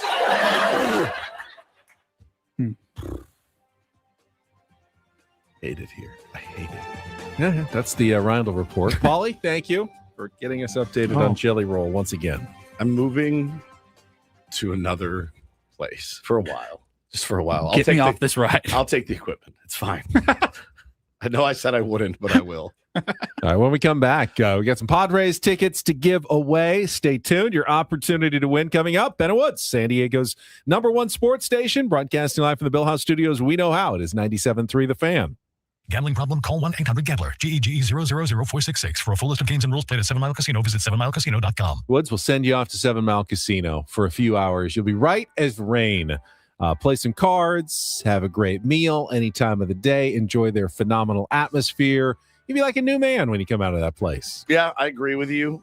You sit down, play some California-style blackjack, some Texas Hold'em, some Pie Gal, some Baccarat, whatever floats your boat, your proverbial boat. But no, it's a smoke-free environment as well. They got really good food. You can eat at the table. You get a discount if you do that. They'll take good care of you. Guess what? They want you to come back and have a great time. But the best part, 7 minutes from downtown. You can practically boat there. It is right off of San Diego Bay. You can see it from the patio. Beautiful views of Coronado, the Silver Strand. Enjoy it with friends. Enjoy the game. TVs all throughout. You're going to have a really great time. Please tell them Ben Wood sent you. Enjoy a great meal. Have a great time at 7 Mile Casino, just 7 minutes from downtown.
Hey player, this is all yours.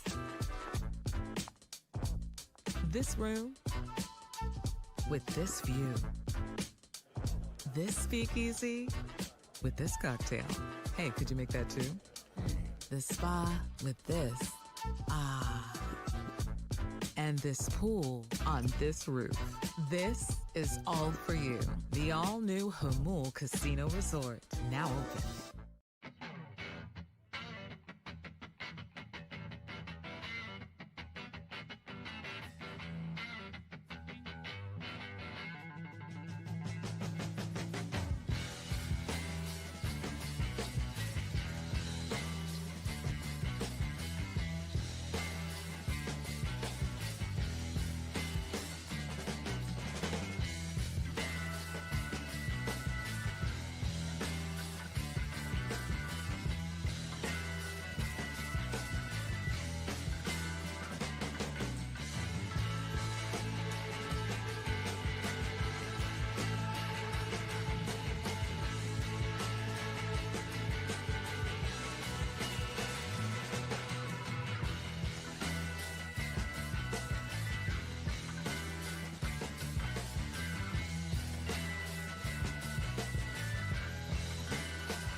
Padres home tonight, home tomorrow afternoon, and then back out on the road. They're going where? Tampa Bay this weekend to take on the Rays, who have been pretty consistently the best team in the American League all season. So that will be a challenge. And then I think they hit Cincinnati next week on the way home. Got to win those. God, they got to win tonight. Like, yeah. You don't want to lose this series to the Pirates and then go face some quality teams this weekend. You don't want to feel like any game against Paul Skeens is like must win. Got to beat Paul Skeens tonight. They certainly should have an opportunity to do so. He hasn't been as dominant as we've seen in the past, and it's not just like one or two bad starts. He's been like struggling for a couple. Shut up. Good luck to the Pirates. Good luck to the Padres. Yeah, good luck Paul to the Skeens. Padres Let's against try Paul it. Skeens. There you go. Pittsburgh is in here next, and good luck to the Pirates. Nando 0 for 5. I think our top of the order was like 0 for 15, I think. Is that right? Sounds about right. Yeah. Good luck to the Padres. Good luck to the Padres. No Against Paul chance, Skeens. right? Zero chance. Zero chance. None. Now you're talking. You're welcome. Clip that. I'm not new here. It's a great quote. I don't know why. I'm not new here. He's so mad. I'm not new here. But he's so mad. Settle down. God. Relax. Fun. We get it. You're a seasoned veteran. I'm not new here. That's so good. I'm not new here. I love it. That sounds like it could be in a prank phone call. Oh, yeah. 100%. I don't know exactly what, but I know we can work with that. Yeah, it's great. Excellent. What were you going to say? I was going to give you the floor, actually. Oh, you were giving me the floor. All right, let's do it. Floor is MLB yours. reach around, everybody. Here we go. No, I mean, obviously, like, you got to keep winning series, but in order to win a series, you got to win a game. You got Bubba Chandler tomorrow going against the Padres, and you don't want to see this thing slip away. You're playing such good baseball. Even I understand, like, you got down last night, though, man. You fought back. This team seems really committed to winning. You hope the Manny finger is okay. You hope that they're piecing it together right now. The bench is a little bit thin.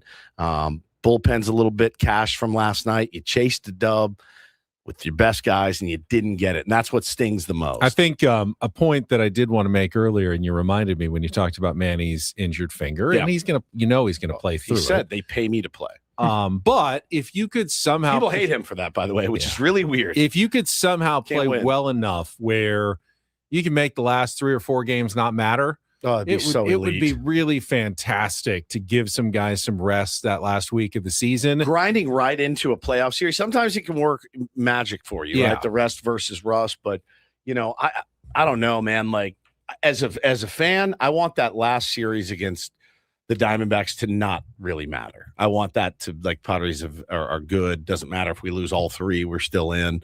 You don't want to go into the postseason kind of with that taste. Yeah, I'm not saying, so give everybody a week off. No, but, it's a bit of a dance. Rotate guys, give a couple of days off for everybody because more than likely, in fact, almost certainly, the Padres will have to play on that Tuesday, whether it's, it's a wild card series on the road, maybe at home if everything goes really well, probably on the road.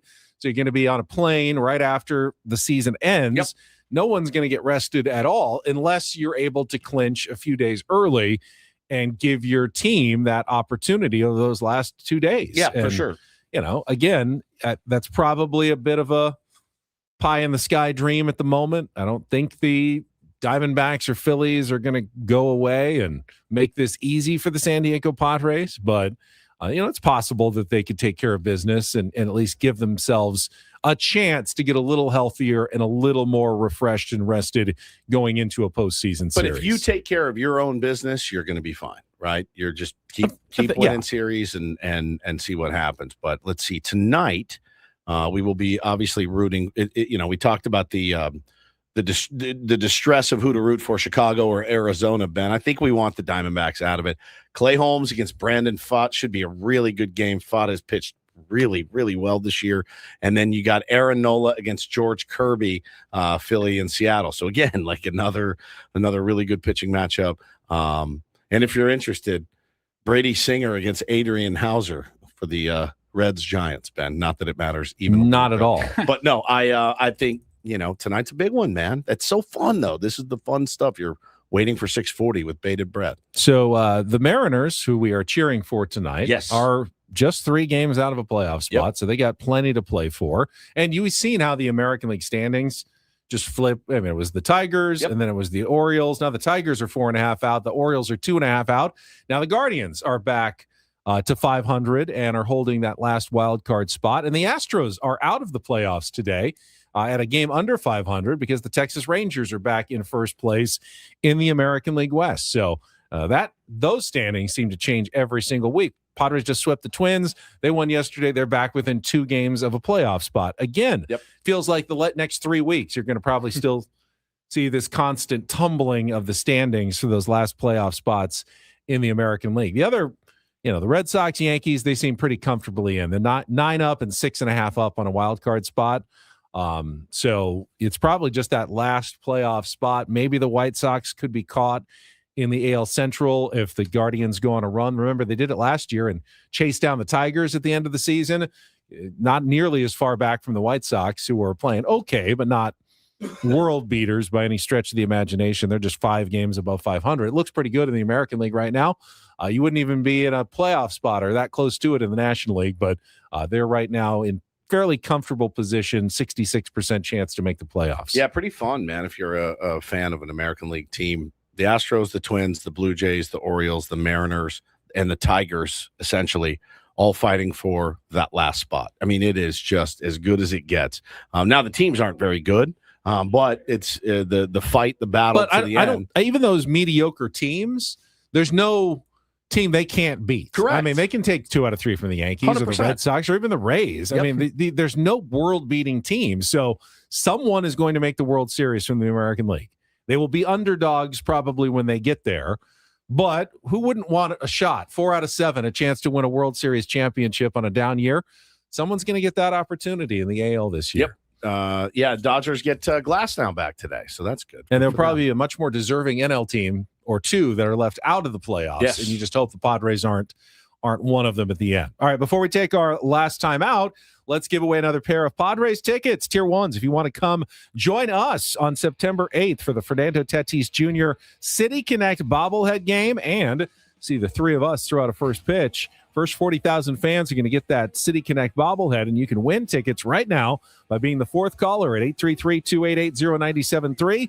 4th caller at 833-288-0973. Get your own tickets at Padres.com/tickets. We'll come back, wrap things up on a Tuesday with Ben and Woods on San Diego's #1 sports station, 97.3 The Fan.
He just here. I'll show you a little. Just a little. Please don't. Just a little bit. What hurts on you? Nothing at all. A little bit. Nothing. Now, So let's say whatever you're about to touch is the only thing. Let's say It's gonna hurt. Right? All right, yeah. Okay. Pretend your knee hurts. Pretend your knee. It's going to in a second. Right here.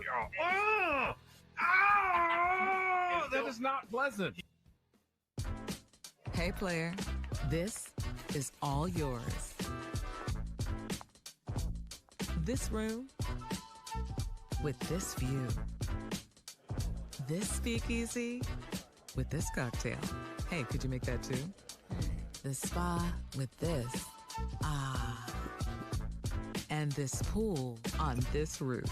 This is all for you. The all-new Hamul Casino Resort, now open.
Interesting point that Kevin Acey brought up in this morning's newsletter about Kwanzaa Jones and Jose E. Feliciano that I'm sure we've mentioned in the past, but probably bears repeating.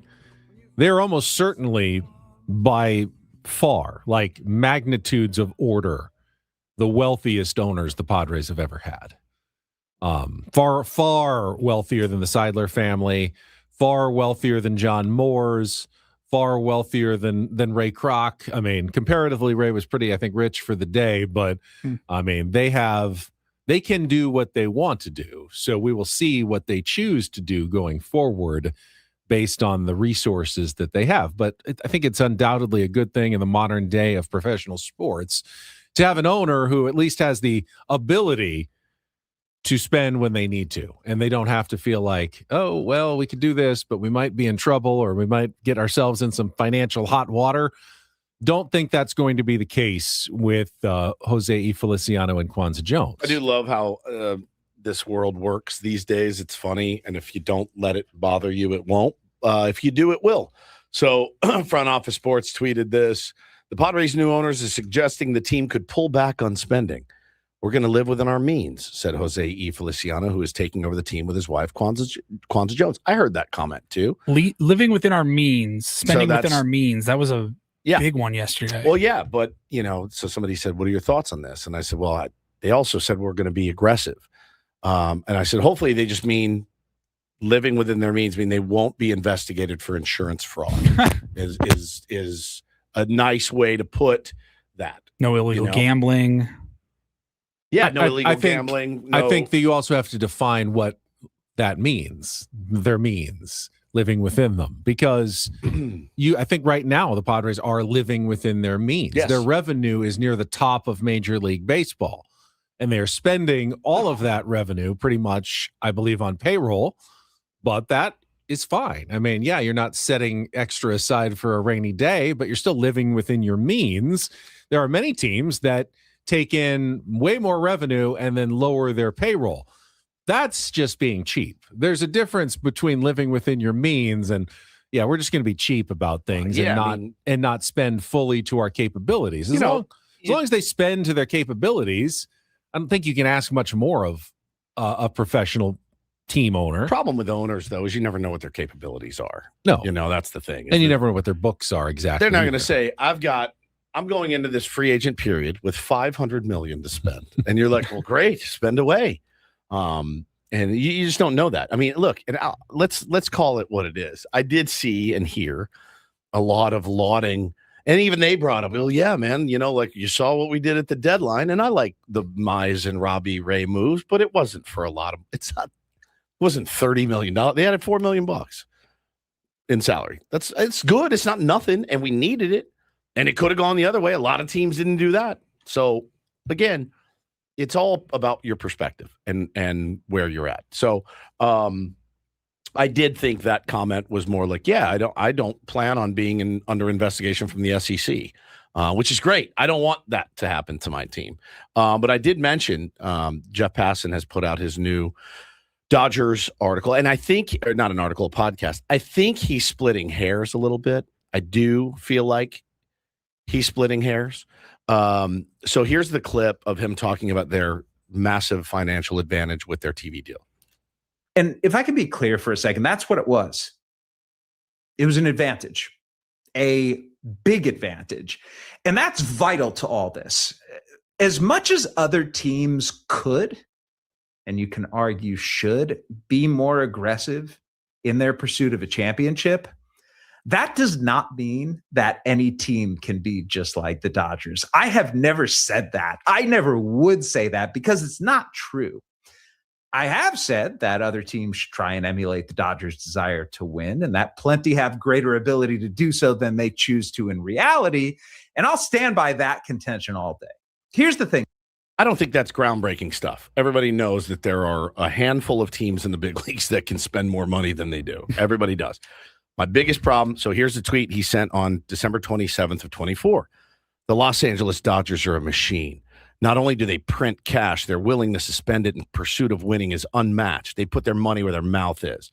Others could benefit greatly from the same approach. They choose not to. These other teams do not choose to not have $300 million extra a year from their TV deal. They don't choose that. There wasn't a box that the owner goes, do you want this extra money or don't you? No, we don't want it.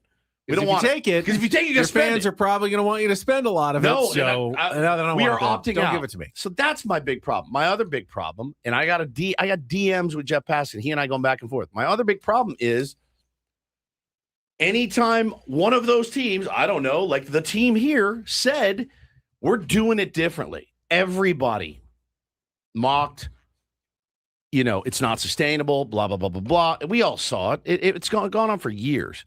It's blown up in his face a little bit. Now, they do print money. A lot of it is printed illegally. So, yes, if your owner wants to start a Ponzi scheme and steal money, yes, you too can do it. You have to be willing to spend that money once you steal it, like the Dodgers have. They do. And they spend the money they spend the money. That's my problem. And I want him, and he won't unethically. He will not say they've done some underhanded. I'm assuming he won't say they've done some really underhanded stuff. I mean, the root of my complaints about the Dodgers is that in sports, we really want the playing field to be as level as possible. In baseball, it's clear with the modern statistics. You watch from Moneyball on, you're not buying a player. You're buying wins. Like, we can buy wins with these stats. The Dodgers have more money to buy wins. Would we be okay if everybody spent the same, but the Dodgers just start with 12 extra wins every year because they're in a bigger media market? Because that's essentially kind of what's going on here. because of the extra money, they are starting with extra wins that other teams don't have because they don't have the money to spend. It's not a level playing field. Now, we'd be all outraged if financial wins. Yeah, no, but we'd be all outraged if they literally just said, okay, Dodgers, because you're in a big market, you're 12-0 to start the season. Yeah, like what? And we'd all go, well, you can't do that. That's insane. But no, they have a big TV deal. They have set up a system. Everyone can do this, though. The Dodgers can buy themselves through roster depth, through star players, through extra pitching. They buy themselves extra wins before the season even starts. They don't put them in the standings because we'd all go crazy if they do that. But that's exactly what they are doing. They're buying extra wins that other teams can't afford at the beginning of the year. In manners that are not legal. Right? Yeah. Right? Like they're buying, like that are under investigation at least. Nothing's been proven yet other than. Or they bought the team with that money and now they're using put it into payroll. Like money's money. I mean, so they also take in an insane amount of money from their TV deal there, which is not, there's nothing wrong. There's nothing illegal about their TV deal. There's nothing illegal about their number one attendance. I don't know, There's man. nothing illegal about all the sponsorships they're getting from Japan. They're not available to other teams, but they take in by far the most revenue of every team. I don't know what percentage extra they're dumping in, perhaps, but I don't think they're losing money on the Dodgers. No, I don't think they're losing money either. I mean, if they didn't have an illegal source of revenue from Mark Walter, I still think they'd be able to spend whatever they want. Yeah, because they make so much money. They print money. But to get to that point, they needed that extra money. But now they're there. They're on the mountaintop. And they can spend what they want. Point forward, if Mark Walter just disappears, I don't think anything changes with the Dodgers I organization. agree with that. Yeah. If I sold a bunch of kilos of blow and bought my house, I don't do it anymore. Right. But I own my house outright. I don't do it anymore. Or you used it to start a legitimate business. Yes. Like, I'm not saying that it's not wrong. I don't do it anymore, so it's fine. But your restaurant that you bought with all your cocaine still has to be better than the restaurant down the street if you want it to make more money. Correct. Because you're not selling cocaine anymore. As far as you just have to, your restaurant, they have a really good restaurant. Their Dodgers restaurant serves really good food. Yep. People really enjoy it. They come, they spend big checks, a lot of money. It's a good restaurant. How they got that restaurant is a little funky now. Correct. We're finding out. Which is, I think, that's kind of what I want to hear from Jeff today. I love the cocaine. Cocaine. That's why my restaurant is your favorite restaurant. How much cocaine is a lot of cocaine? Is that Michael McDonald in the background, by the way? You know it was. How much cocaine is a lot of cocaine? I'm excited to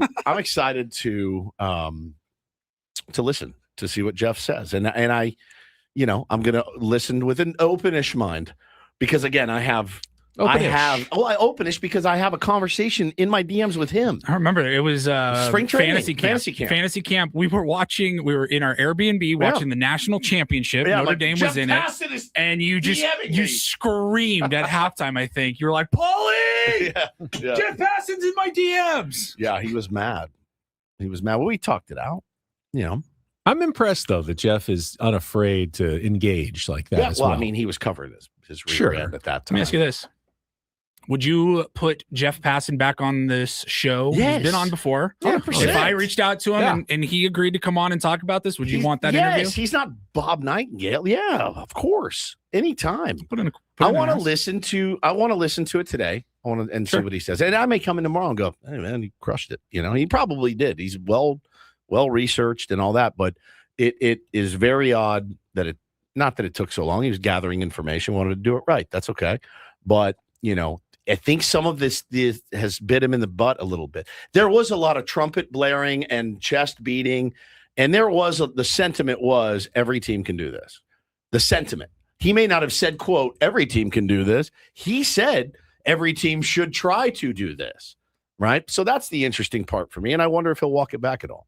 And that would help. If more teams tried it, it would be harder for the Dodgers to pull away from everybody. 100%. Padres are one that has tried it, which we appreciate. And we're mocked got their hands mercilessly. slapped. Yeah. Right, exactly. Ben Woods brought to you by David P. Shapiro, criminal defense attorneys, helping good people regain control of their future when charged with a crime since 2010. Visit davidpshapirolaw.com.